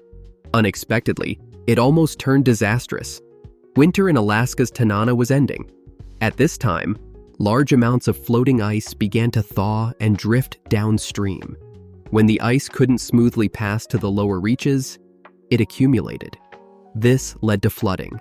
Tanana experienced such a disaster in 2009.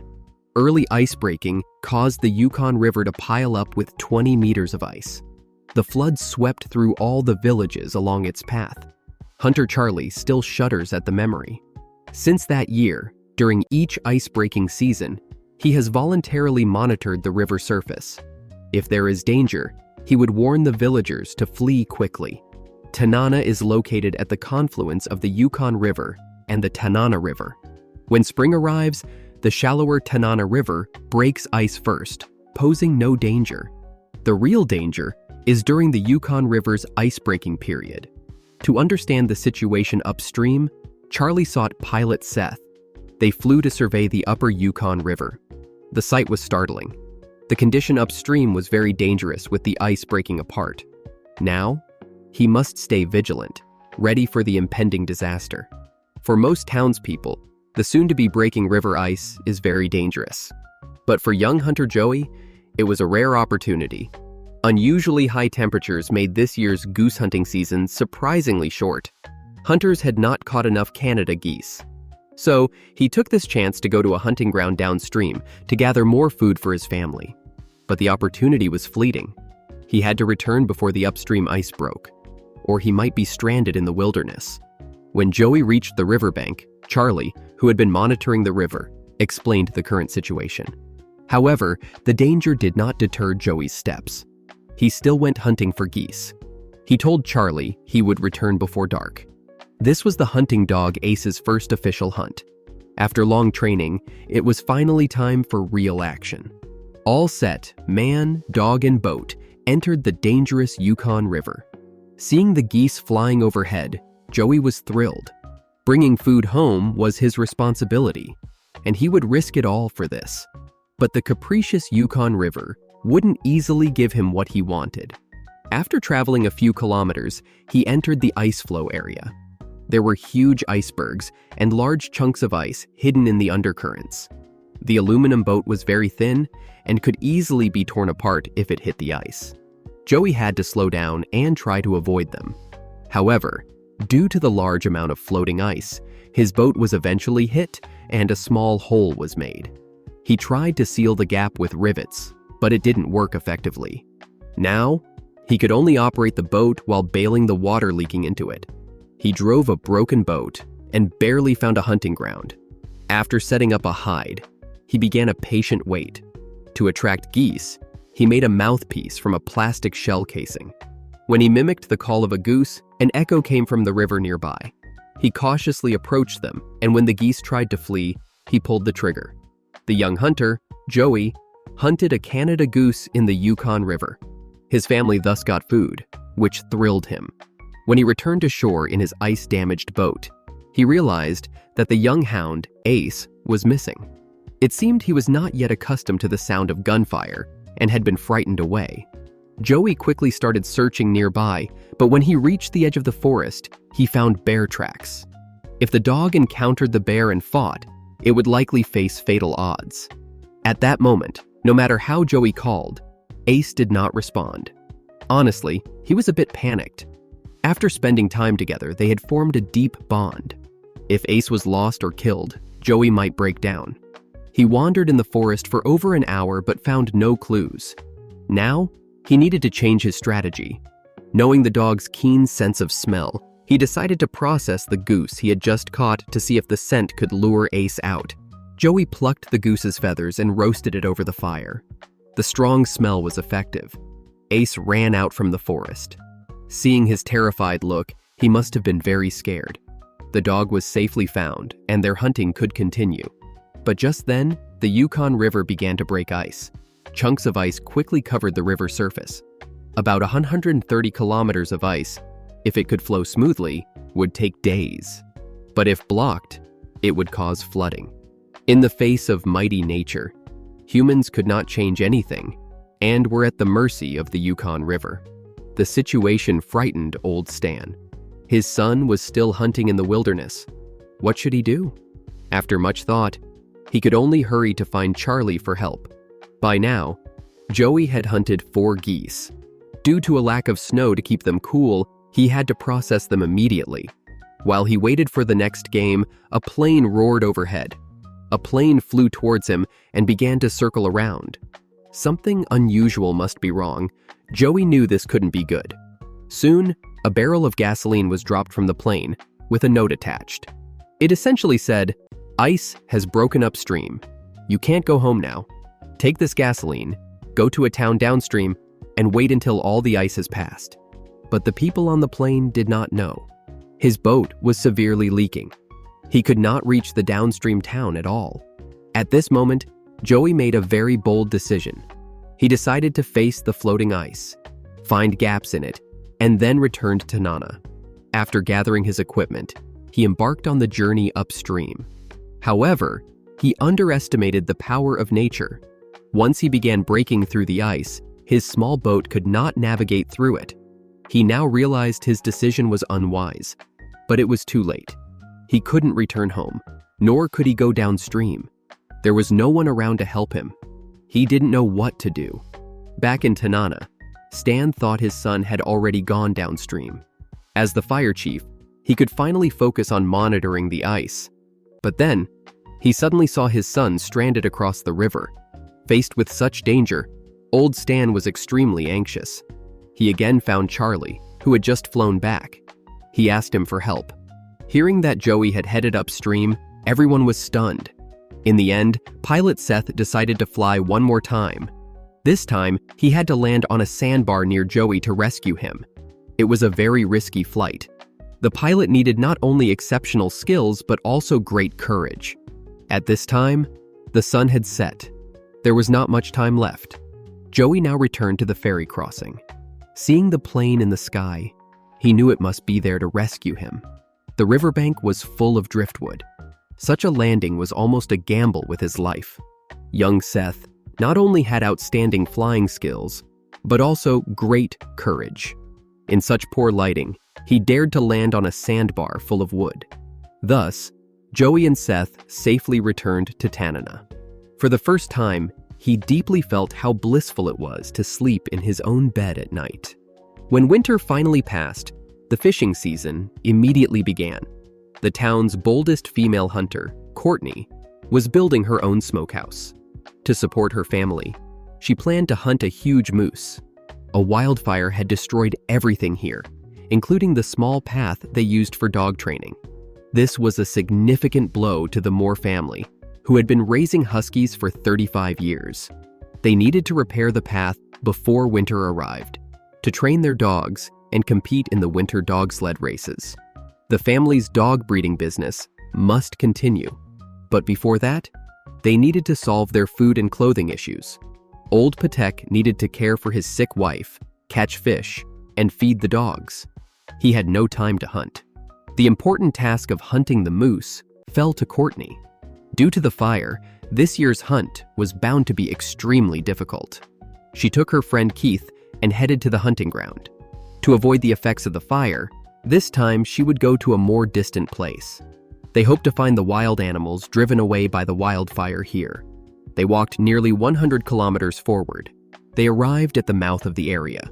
In the vast meadow, they sought a moose with camouflage. It was like finding a needle in the ocean. To attract the prey, Courtney climbed a tree and mimicked a moose call. However, this tactic clearly did not work. They could only look for a new hunting spot.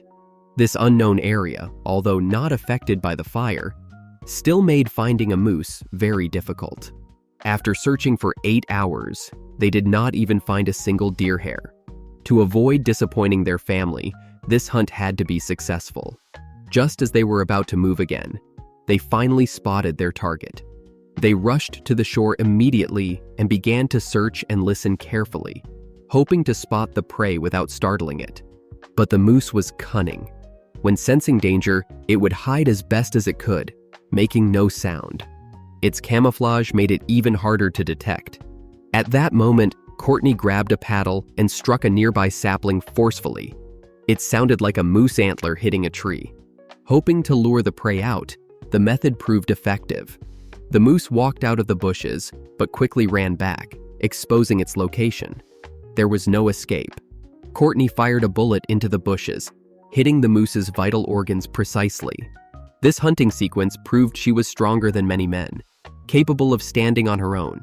They cut the deer meat, loaded the boat, and set off on their way home. Her success made old Patek very happy.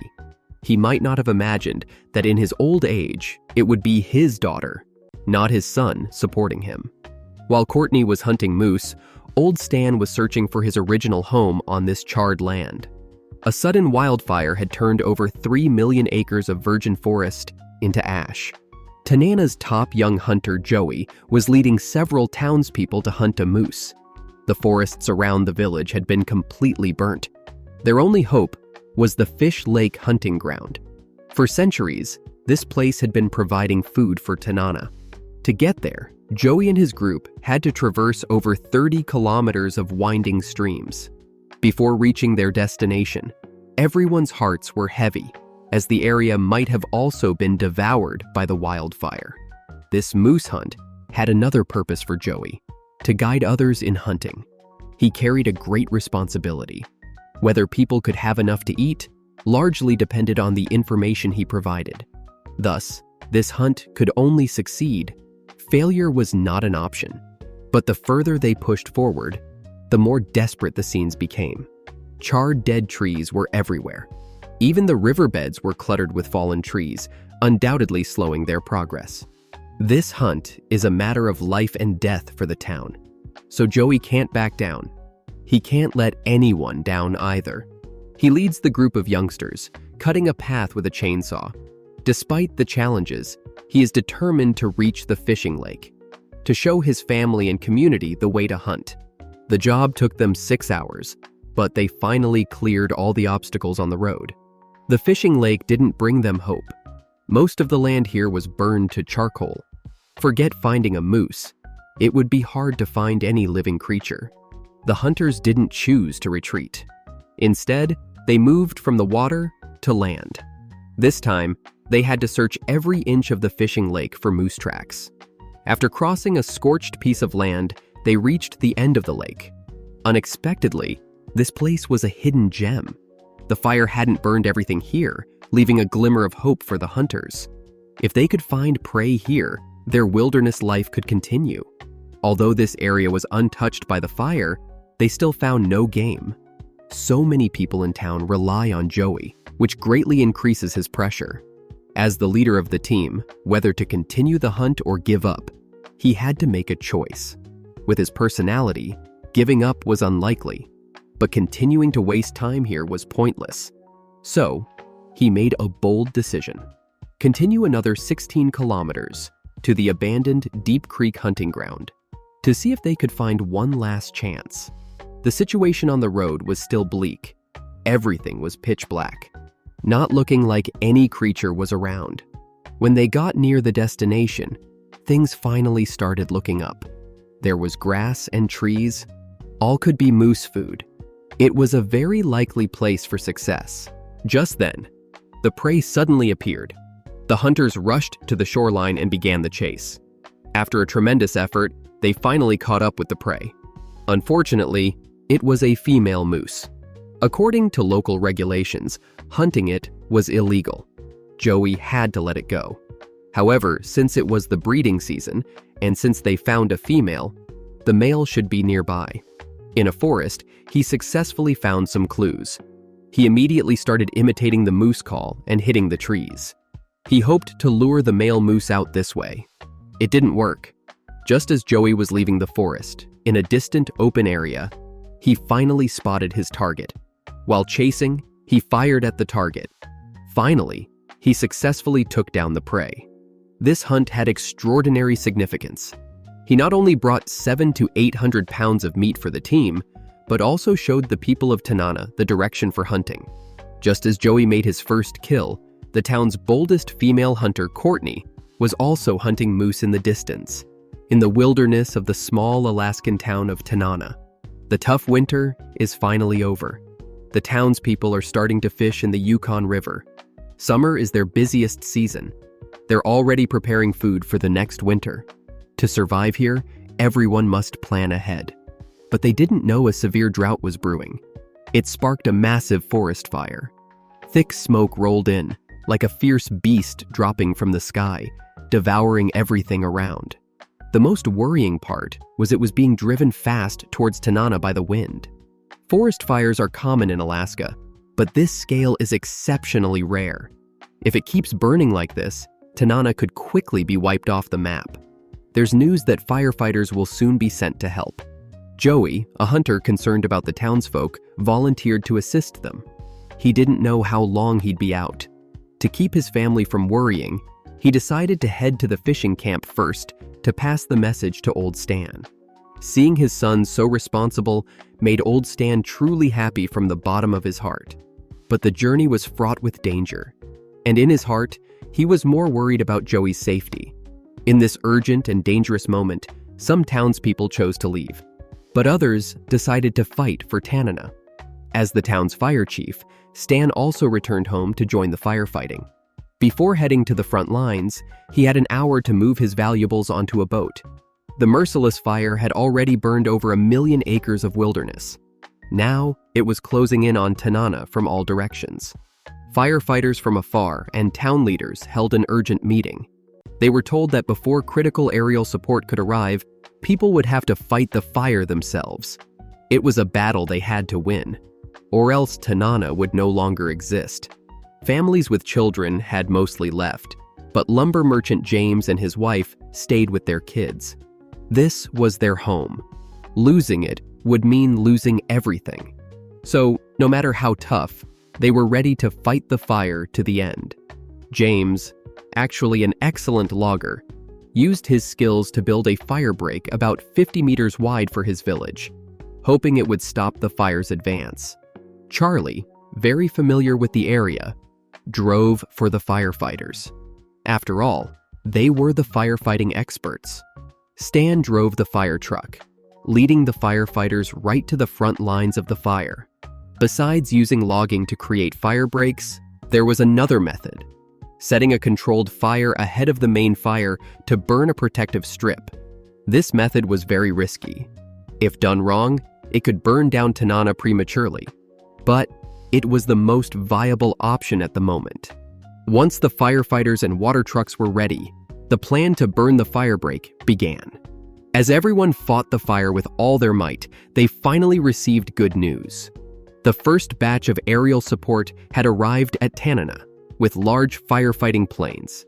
It's said to be a modified Boeing 747. It can carry 80 tons of water at a time. They can make a trip every hour. That's something ground facilities can't match. Plus, with small planes and helicopters taking turns, the trembling Tanana town was finally saved. But over 3 million acres of precious land turned to ash because of the fire. The fire also destroyed the hunting lifestyle of the people of Tanana. Now, during the crucial moose season, such forests no longer harbor any wildlife. The hunters don't know what to do to survive. Young hunter Joey led his hunting team and through relentless effort successfully hunted a massive male moose. This gave them at least 700 to 800 pounds of deer meat, enough to keep several families safe through the winter. Also, he found a new hunting ground for the post-disaster Tanana town. Such achievements made Joey feel proud. As night fell, once the moose was processed, traveling several kilometers by boat back home was too risky. So they would camp in the uninhabited wilderness tonight. After dark, they set up a simple tent with a tarp. The hunters would huddle together and make do for the night. Before going to sleep, they would cook the deer heart and then eat it together. This is a tradition left by their ancestors. When a hunter is successful, they share the heart of the prey with everyone. For Joey, this was a matter of great pride. Old hunters often taught them to respect their prey and make the most of it, not wasting any edible part. However, personally, they felt that apart from the meat and heart, other parts were still wasted. After eating their fill, the hunters couldn't rest easy because the smell of the deer meat would attract all the hungry carnivores nearby. For their safety, they would take turns keeping watch until daylight. When the sun rose again, the hunters began a new day's work. They loaded all the deer meat onto the boat and happily returned to Tanana. When Joey got home, his parents and grandmother came to celebrate with him. At the same time, they also processed the deer meat, cutting it into small pieces, wrapping it in cling film, and storing it in the freezer. Old Stan, who was excited, introduced everyone to the meat grinder he assembled from old parts. Only, he wondered if eating too much of the sausage made from the deer meat would cause nosebleeds. Old Stan hadn't participated in the deer hunt because he had his own tasks. The fire had burned over 3 million acres of land, including a public hunting cabin and the wooden house he had lived in for 11 years, all within this area. Now, he had to follow his trapping line to the Tozitna River to see if he could find a glimmer of hope. This disaster was a deadly blow for these trappers. Although the forest would heal itself, it would take time. For those who never saved money, what to live on during this period was a big problem. Nothing is absolute in life. If lucky, the fire might have spared his trapping line, which would be incredibly fortunate. But reality was much worse than he imagined. The trapping line that once fed his family was now a burnt wasteland. The traps on the ground, after being ravaged by the fire, had lost their rigidity and turned into scrap metal. A wave of pessimism instantly surged in Old Stan's heart, but he couldn't give up yet. If the hunting cabin could still survive, rising again would just be a matter of time. His first stop today was a public hunting cabin 20 kilometers from Tanana. Pushing forward another 40 kilometers was the wooden house he had lived in for 11 years. When he drove up to the first place, what he saw was despair. The small refuge cabin had been leveled by the fire, leaving only some unusable metal items. Now, the only hope was the house by the Tozitna River. If the situation was the same there, then Old Stan would have to find another way to make a living. The fire had spread all the way to near the Tozitna River, and the original road had also been destroyed by the fire. Now, he can only move forward on foot, just like when he first arrived in Alaska. As he gets closer to his destination, things finally start to turn around. The traps in the area haven't been affected by the big fire and are still usable, but his good luck seems to be fleeting. As he continues forward, the spruce forest ahead is still a charred mess. From what he can see now, the old cabin might have been completely flattened. It might be his relentless effort that has moved nature. When he gets near the Tozy River, a miracle happens. The cabin hidden in the spruce forest is intact, including the trap lines around the house, which have also been safely preserved. Old Stan is overjoyed. Such good fortune is absolutely like having smoke rise from the ancestral grave. Although this year is bound to be tough, the cabin has sparked new hope in him. Crows are incredibly clever. To get food, they sometimes act as guides for hunters. The wilderness of Alaska is like a hunter's market. They hunt whatever meat they want without spending a dime. Of course, all this must be done within the rules. The terrible fire in Tanana town happened during the precious moose season. This disaster not only delayed the hunters' valuable hunting time, but also destroyed their main hunting grounds.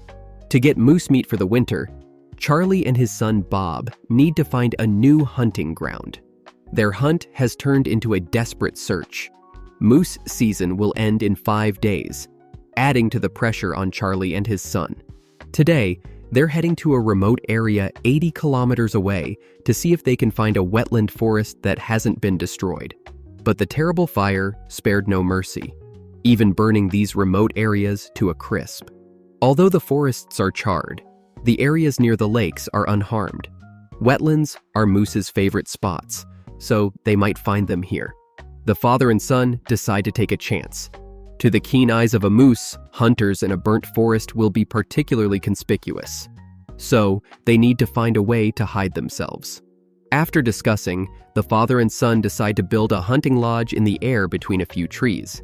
Being up high not only gives them a bird's eye view of the hunting ground, but also helps them stay well hidden.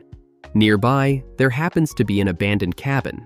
The wood from this cabin can save them a lot of time. First, they use logs to set up a frame, then lay the dismantled planks as the floor. They fix several thinner logs up high and cover them with a tarpaulin to finish the aerial hunting lodge. Charlie starts mimicking moose calls to attract the animals, while Bob uses binoculars to scan the area. Their survival depends on these animals, so they must succeed no matter what. A day quickly passes, and the next morning, the father and son get up early to continue their search.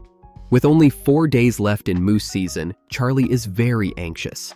He believes that such a good spot must have the game he's after. Suddenly, the wind picks up. If it's downwind, it helps carry the moose calls further, but upwind has the opposite effect. They're currently in an upwind position, so they need to change their strategy. The father and son take a canoe to cross the small lake, mimicking moose calls along the way, hoping to lure the game to their hunting lodge. Charlie learned most of his hunting skills from the older generation. He then spent a lot of time perfecting them, making various improvements. Now, he's one of the top hunters in town. It's moose mating season. Charlie tries different calls to catch their attention. After crossing the lake, they quickly head back to their hunting lodge to wait for a moose to appear. Despite all their efforts, they see no sign of a moose. Just as they're losing patience, a moose finally appears in their sight. But it's too far away, beyond their effective shooting range. They quickly climb down from the lodge and chase after the target. By the time they reach the spot, the moose has vanished without a trace. Seeing a moose is one thing, but catching it is another. Time flies, and 2 more days pass. Now, there are only 36 hours left in moose season. Charlie and his son leave the lodge and start searching again. This might be the first time Charlie feels this worried about coming home empty-handed. The forest fire already messed up fishing season. If they don't get any moose meat this season, Charlie doesn't know how those depending on him will survive the tough winter. Just then, a crow catches Charlie's attention. Crows are incredibly smart. Sometimes, they can lead hunters to their prey because they know that the discarded blood, fat, and meat will feed them for a while. It sounds a bit far-fetched, but Charlie completely believes it. He and his son follow the path taken by the crow. Sure enough, they find a trail used by a moose, along with fresh footprints. This boosts their confidence. They keep their voices low and slowly move forward. They finally spot their target. This could be their last chance this season, so failure is not an option. To ensure a fatal shot, they need to get as close as possible. After the sound of a gunshot, the moose falls into the water. Thanks to their relentless effort and the crow's guidance, they succeed. This catch will provide Charlie with at least 500 or 600 pounds of deer meat. They're thrilled, but the real work has just begun. To prevent the meat from spoiling, they need to quickly pull it out of the water. Using a winch, they manage to drag it ashore. Cutting up the moose will take at least 2 hours. By the time they finish, it's already dark. Looks like they'll have to spend the night outdoors. They bring the meat back to their temporary camp and need to think about how to preserve it. They build a simple rack and hang the meat on it. This keeps the meat off the ground, reducing bacterial spread. The airflow helps form a dry film on the surface of the meat, which slows down spoilage. Leaving the meat out in the open wilderness is a big temptation for carnivorous animals. Father and son take turns watching over the hard-earned food. The night passes without incident. At dawn, they return to Tanana. Charlie plans to give a lot of the deer meat he hunted to the elderly who can't hunt and to his friends. This is what makes him most proud. He has always seen taking care of the whole village as his responsibility. Seeing everyone's appreciative looks makes all his previous efforts feel very meaningful. What do you think of Charlie after hearing this? 2 small boats are loaded with all their belongings. Chris, a native Alaskan, and his wife Jessie are fleeing the city to return to the wilderness. They are heading to a homestead on the Kuskokwim River where Chris's father left him a small cabin. Before he was 10, he lived there with his parents, hunting and fishing, living off the land.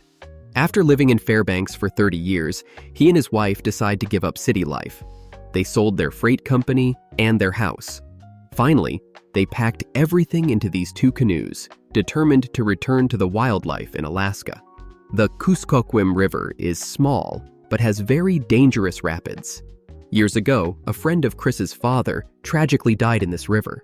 Their journey is full of dangers, and several times they almost get swallowed by the river. However, through relentless effort, they safely reach their destination. Seeing the cabin left by his father, not destroyed by the wildfire, almost brings them to tears. They enter the cabin and light the oil lamp. Their real wilderness life begins. The couple sees this life as their dream, but leaving their comfort zone for a place where everything must be done by hand is challenging. Whether they can endure it remains to be seen. With winter approaching, they need to prepare food, water, and heating materials in advance. Water is the easiest to solve as there's a river right in front of their door, although it's very murky and needs to be boiled and settled before it can barely be drinkable. Heating materials can wait, but food is the main issue now. Their supplies are limited, and they have grains but no meat. There's nowhere to buy meat here. The only way to get it is to hunt in the forest. Chris walks around their house for a long time and finally manages to hunt a squirrel. Their first meal in the wild isn't much, but at least it has meat. Hunting squirrels is just their first attempt at surviving in the wilderness.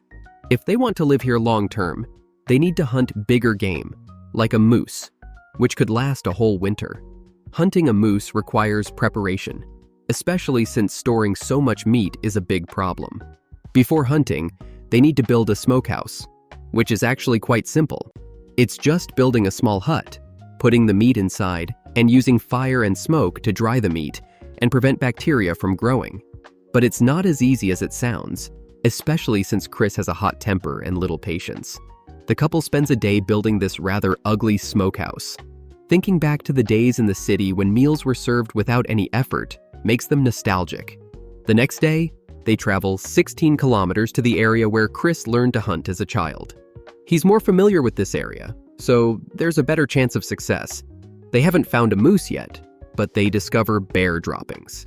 The two of them became tense in an instant. Normally, they would have bailed immediately, but with only 36 hours left in moose season, they had no choice. They just had to keep looking for moose. After searching for a long time without success, they decided to split up.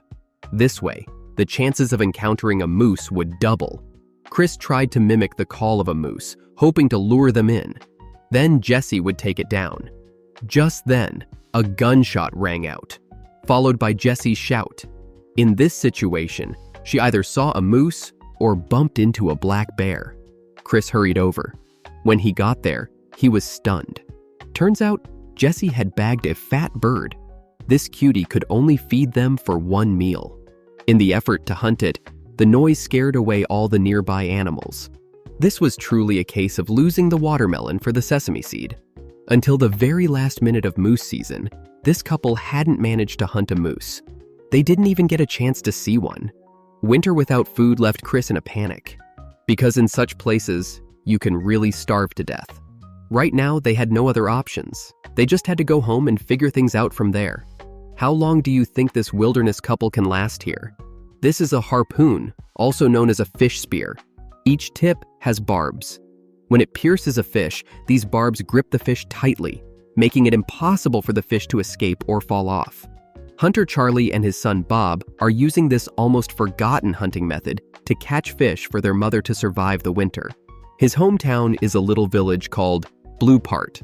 As a son, he prepares winter supplies for his mother every year. This year, his mother's fishing water wheel unexpectedly broke down. As a result, Charlie and his son need to go back home first to fix the water wheel. After all, this device can catch fish automatically and saves a lot of effort. The damaged fishing water wheel has now been pushed ashore by driftwood in the Yukon River. The father and son are trying to drag it back into the water and then assess whether it's worth repairing. Their time is pressing because once the river freezes, the fishing season will be completely over. After clearing the obstacles around the water wheel, Charlie plans to use his boat to drag this several-ton water wheel into the river. But because the water wheel is too heavy, when Charlie gave it full power, the towing rope snapped in two. Charlie and his son won't give up just like that. Years of wilderness living have made them incredibly tough. Using a jack and a crowbar, the automatic fishing water wheel was finally dragged back into the Yukon River. Unfortunately, the water wheel was severely damaged, and there was no possibility of repairing it soon. The most urgent thing now is to try to catch 100 or so pounds of fish for his old mother to survive the winter. Earlier, Alaskans didn't have fishing water wheels. The natives used harpoons to fish. Now, Charlie wants to revive this traditional fishing technique. He recalls the last time he fished this way was 20 years ago. He's not sure if he can still manage it now. Actually, this method is very difficult to catch fish with. But time is of the essence, so they just have to go for it. The father and son come to the Yukon River to find their target for today. The fish they're looking for is called the Alaska whitefish, also known as the humpback fresh. These fish live in the Yukon River all year round, but are hard to find. Plus, with eagles in the sky now, the clever whitefish are definitely hiding in deep waters. Charlie stayed in the water half the day and didn't even see a fish fry. They had to leave first. Father and son will wait until nighttime to come back and try again. To get some fish for their mother, they can stay out all night whenever the night is dark and windy. These fish come to the shallower waters to feed under cover of darkness. The hunters line up in a row, driving the fish into a smaller area while trying to catch them. After some effort, Charlie catches the first fish. After that, the others couldn't stop. As their spears kept plunging into the water, they caught a lot of fish. Each bucket could hold 10 to 20 pounds of whitefish. To reach their goal of 100 or so pounds, they needed to fill at least 5 buckets. They were lucky. They found a large school of fish. In less than an hour, they had already caught 30 to 40 pounds. To reach their goal, they would continue through the night until they met their target, all the way until the next morning. Charlie and his son returned to their mom's place with their catch. After a whole night's effort, they exceeded their goal. Seeing the satisfied smile on their mother's face, all the hardship was worth it. After fishing all night, they were both tired and hungry and desperately needed a good meal. Supporting the elderly is a duty and responsibility everyone should fulfill, and in this respect, parents are the best teachers for their children. Charlie's example is something Bob saw and took to heart. No wonder people say, "The way you treat your parents now is how your children will treat you later." What do you think about this view? A young couple in the wilderness spent a huge effort and finally caught a small beaver, but its meat would only last them 2 days. After that, they would be hungry again. With 2 months left until Alaska's polar night, they must gather enough food before it arrives. Life in the wilderness is exhausting. Every day, there's endless work. Chopping wood, trapping, hunting, and when they have a moment, improving their homestead. The key issue is trapping and hunting. Tasks that are supposed to provide food often end in failure.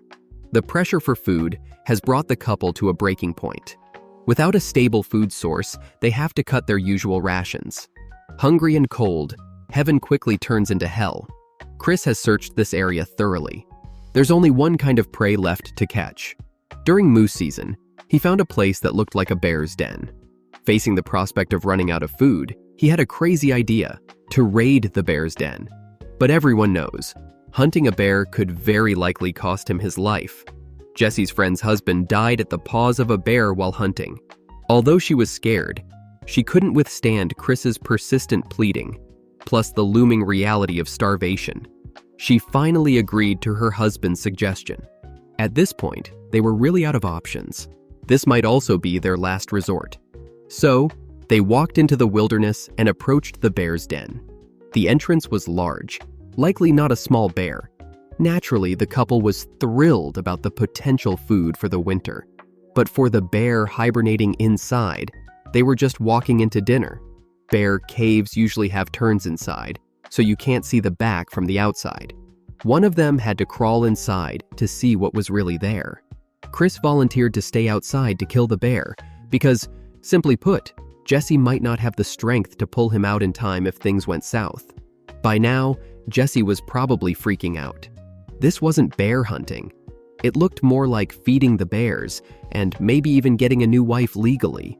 But after thinking it over, this seemed like the only viable option. She decided to take the risk. The cave was deep. She crawled in halfway, but still couldn't see anything. It was only when she was fully inside that she realized it was completely empty. Their hopes were dashed again. Back to square one, their only option now was to find a new bear cave. Bears often abandon old dens and dig new ones nearby. After some searching, following tracks on the ground, they actually found a new den. Frost around the entrance showed something breathing was inside. But the den was too deep. They couldn't see anything. Now, it was up to Jessie to crawl into the bear cave again. Terrified, heart in her throat, she still chose to trust her husband. I was thinking, if this could be solved with just a match, why make your wife risk it all? When Jessie was fully inside the cave, she suddenly started yelling. In the nick of time, Chris quickly pulled her out. A big bear poked its head out right after her. Since they're slow during hibernation, Chris took it down with one bullet. Looking at Jessie, now in tears, she had nearly come face to face with the bear. A split second slower, and she might have died under its paw. Risking their lives, they finally got the food they needed to safely get through the winter. Would you let your partner crawl into a bear den if you were hunting bears? Chris was cutting a tree into small pieces. wood for heating during the winter. Real wilderness living is much harder than this young couple had imagined. Despite their efforts to keep up, they still haven't solved their basic food issues. As for heating, they quickly used up all the dry wood nearby. Eventually, they had to spend 6 hours a day going far away to find new wood. And this time should have been spent looking for food. They need to find a quicker, more efficient way to ease their current awkward situation. To survive here, they must collect a month's worth of firewood in just a few days, and use the remaining time. Hunting or trapping seemed like good options. But as things stood, it seemed nearly impossible.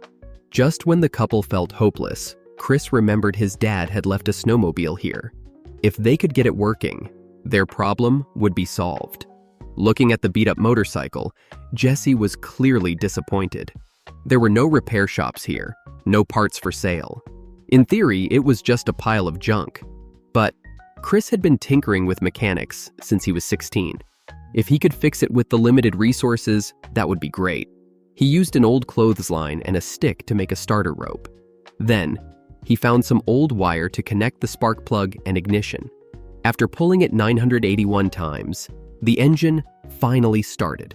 Though it only worked for a few seconds, it proved the engine was good. Restoring all the parts, the snowmobile was back in working condition. With the machine's help, they could gather a week's worth of firewood in one day. No more worrying about heating problems.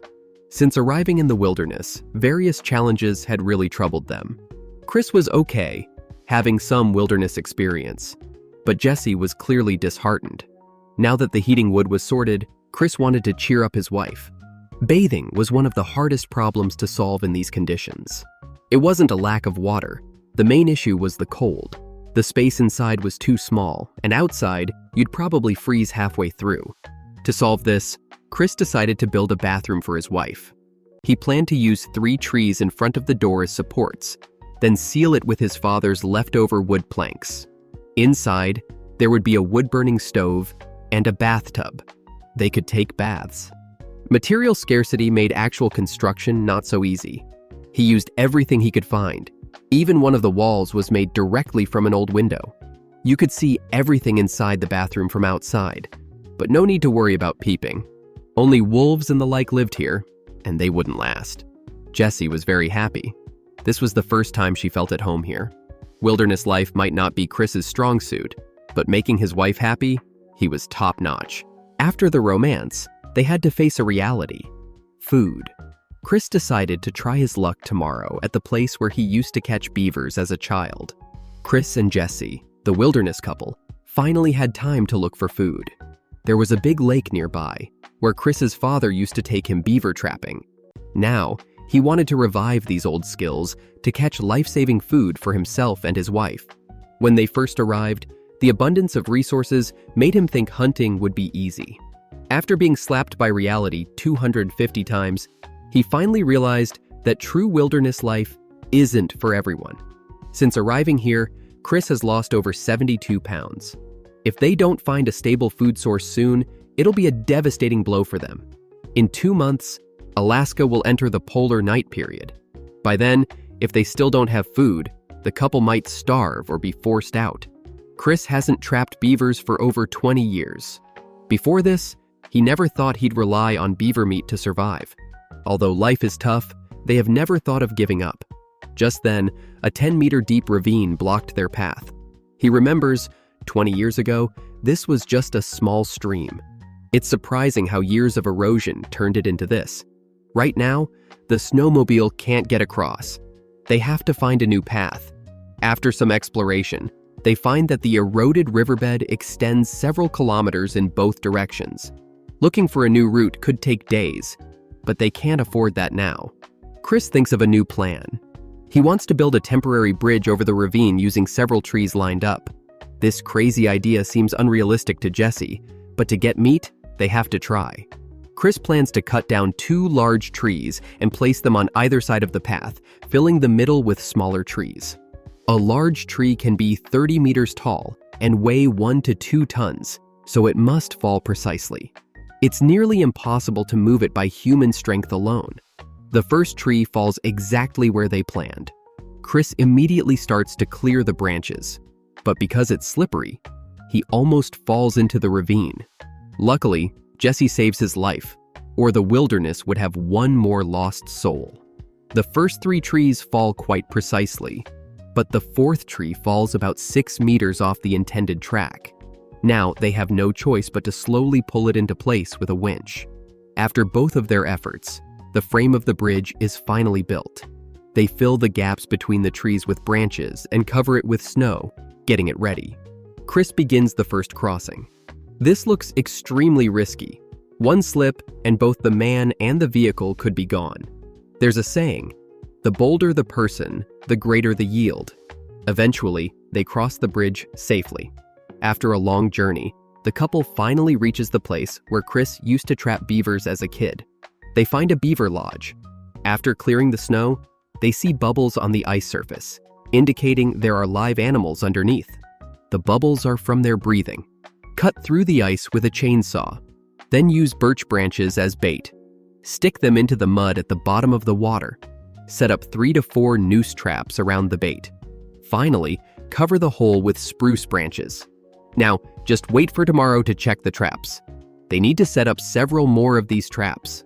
That way, they can have a steady supply of food.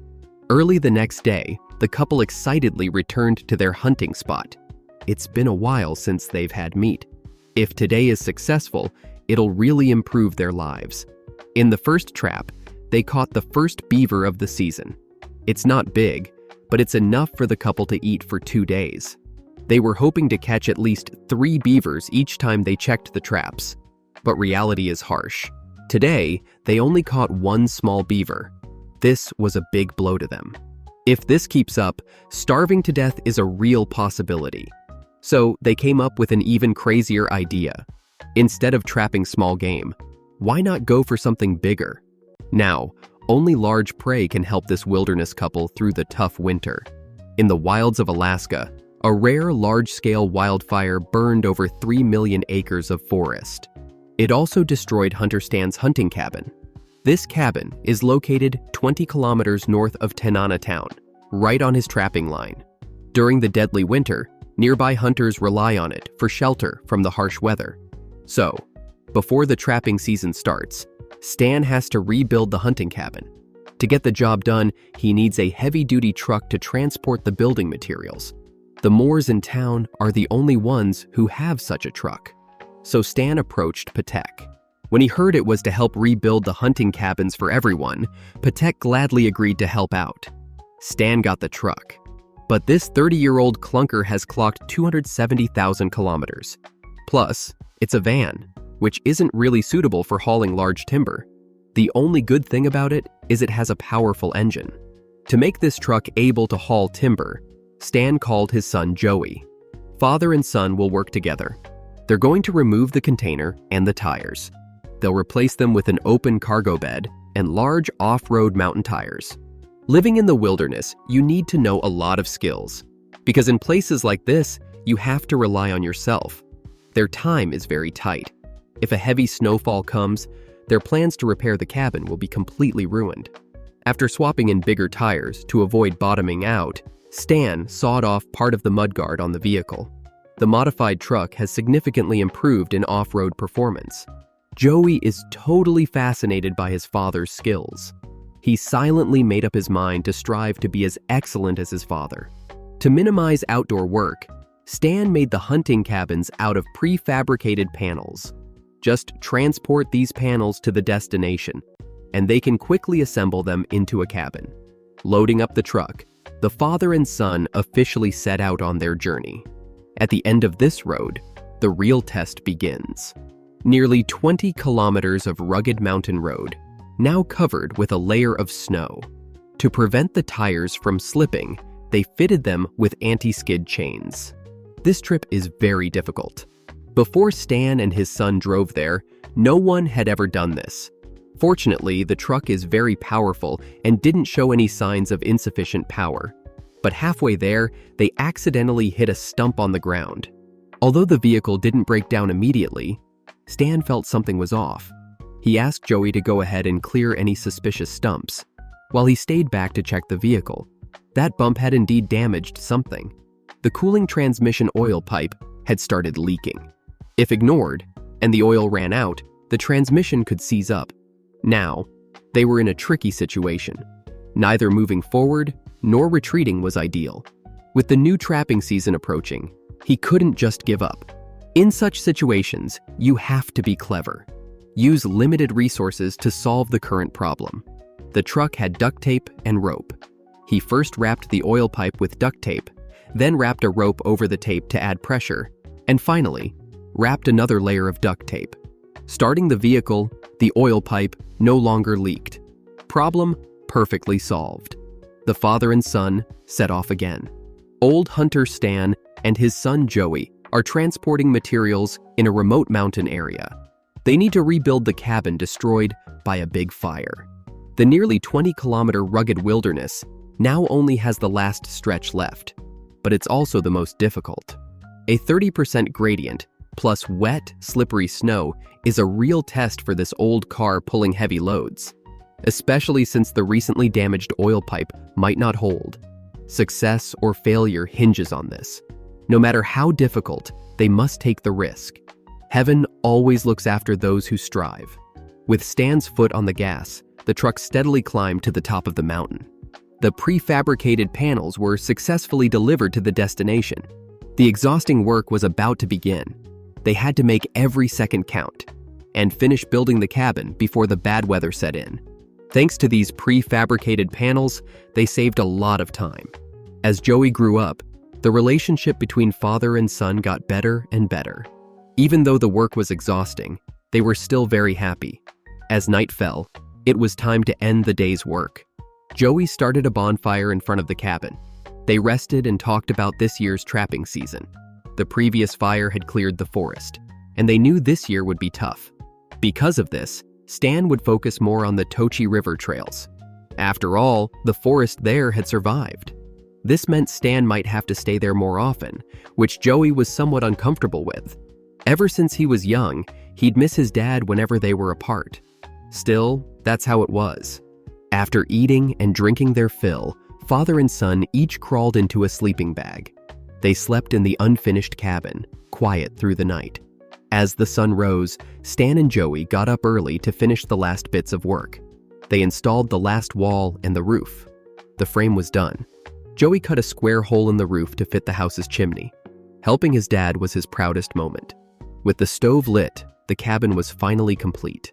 Now, this public shelter would offer great convenience to hunters. Anyone nearby in trouble could stay here temporarily, enjoying the warmth brought by Stan and his son. Meanwhile, Hunter Charlie was working on a super spicy lure for fur trapping. Charlie's homemade trapping lure was seriously strong. One sniff could make you sick for days. But the stronger the smell, the farther it spread, attracting animals from a wider area. This trapping season was bound to be incredibly tough.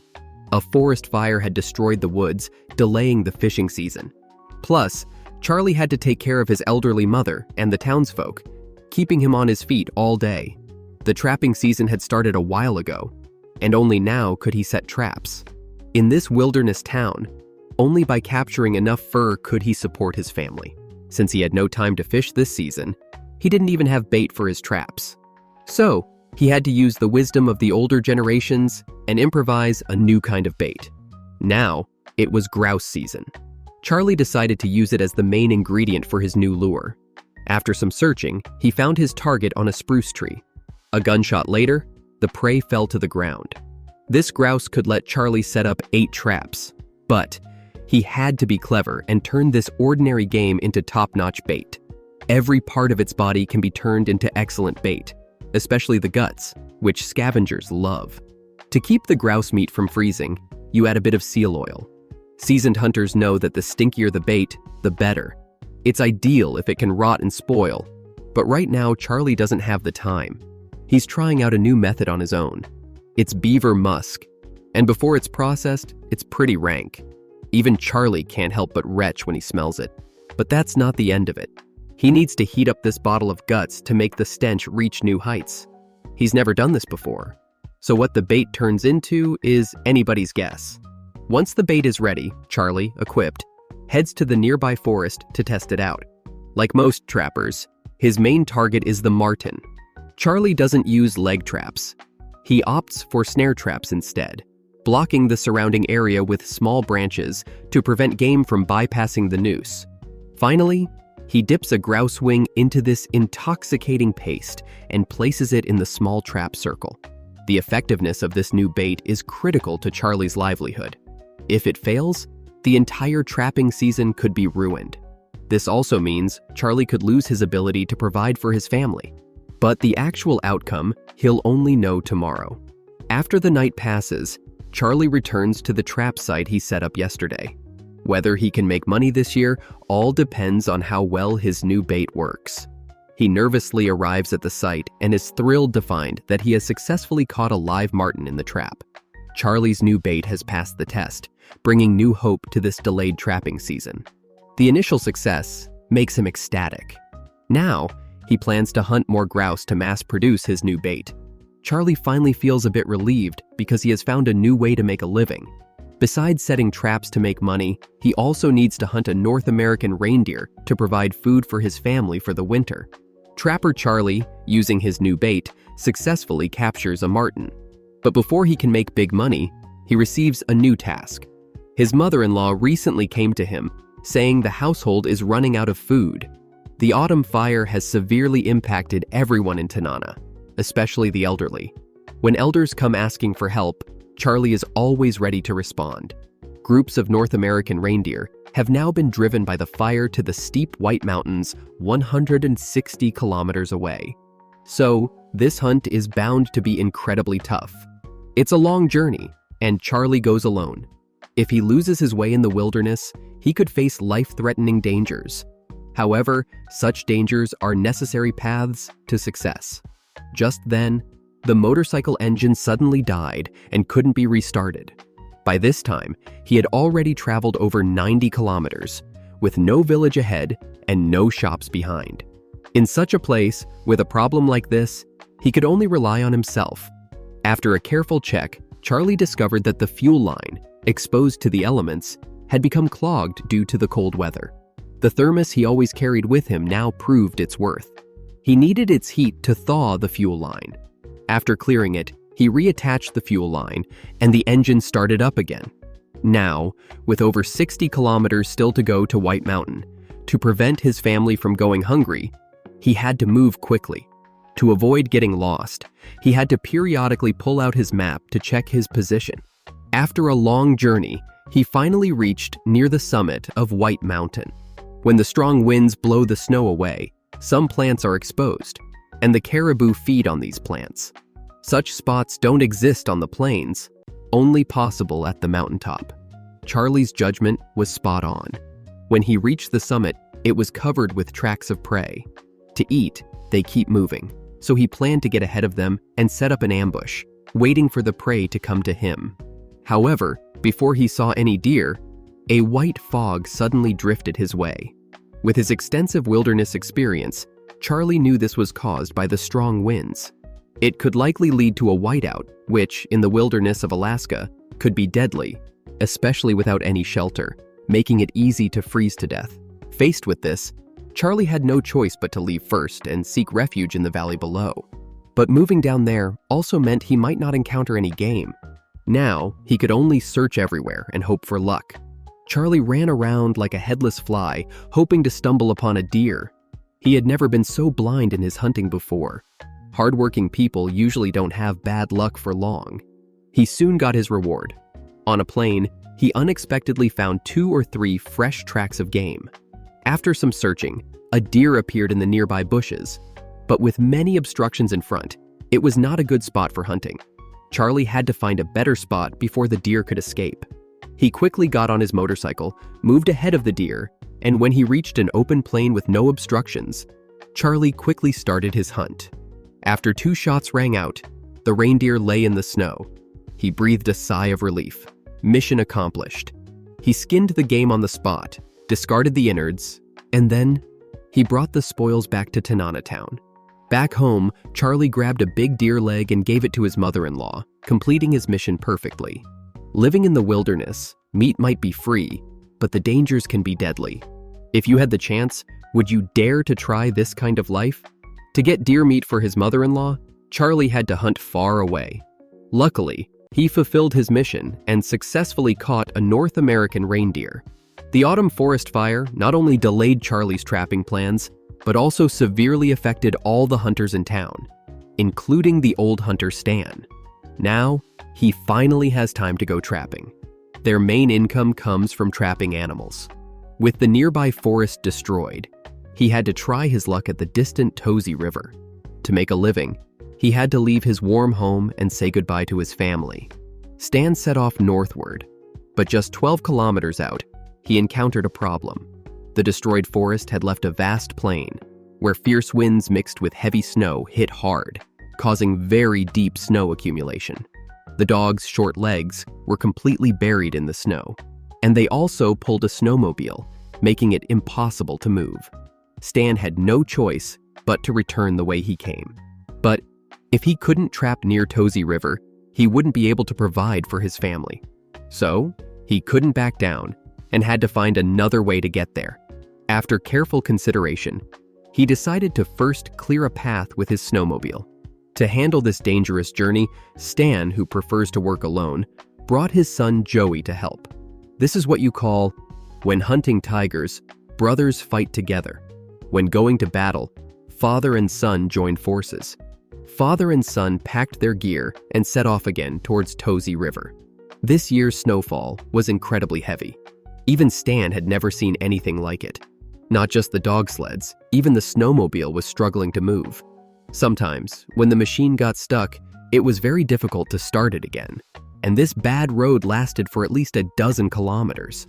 In fact, the road had not just snow, but also streams, large and small, that repeatedly blocked their way.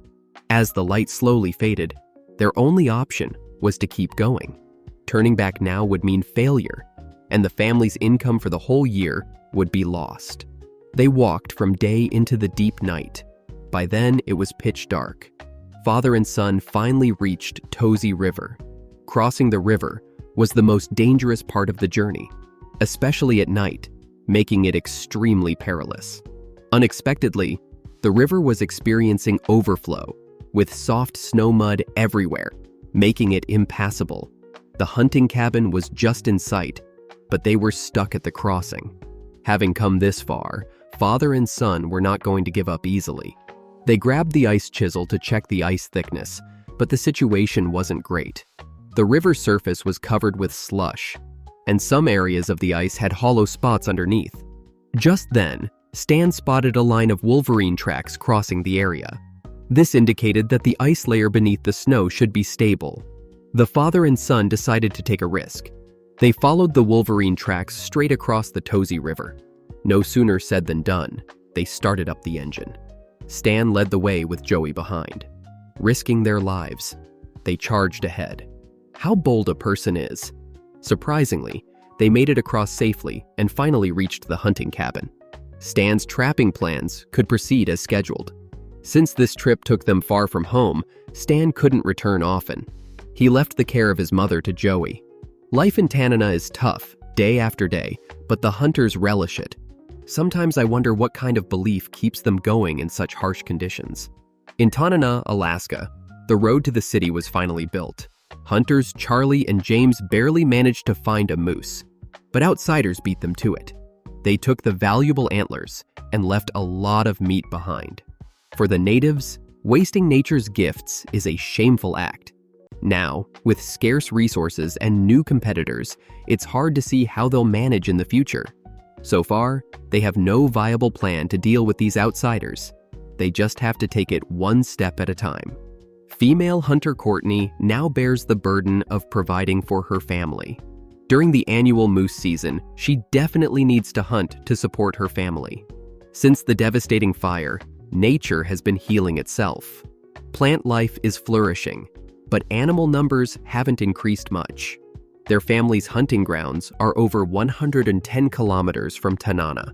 The 20-day moose season is nearly over. 17 days have passed, and she hasn't even seen a moose. But today, her luck seems to have turned. Right after landing, she spotted moose tracks. Wilderness children learn survival skills from a young age to continue these life traditions. She signaled to her child to keep quiet, while she knocked on bushes and mimicked moose calls, hoping to lure them out. Suddenly, a gunshot rang out nearby, startling Courtney. How could there be someone in her family's hunting grounds?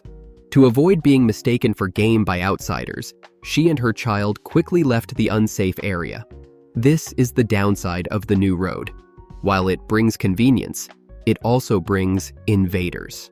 After settling her child, Courtney returned to the hunting grounds alone with just 8 hours left in the moose season. Today is her last chance. Every time she goes hunting, she pays extra attention to the little birds in the sky. Because these little animals, sometimes it's like their brains light up, guiding hunters to the right direction. When hunters succeed, they get scraps like the innards. Although the night owl gave Courtney a clear path, humans are short, and it's tough to spot game in the bushes. I can't see. Let's not even talk about using drones or infrared tech. If we allowed that stuff, all animals might face extinction. To see farther, Courtney climbed a tree, but still no sign of any animals. Turns out, sometimes these birds aren't reliable, just like Charlie.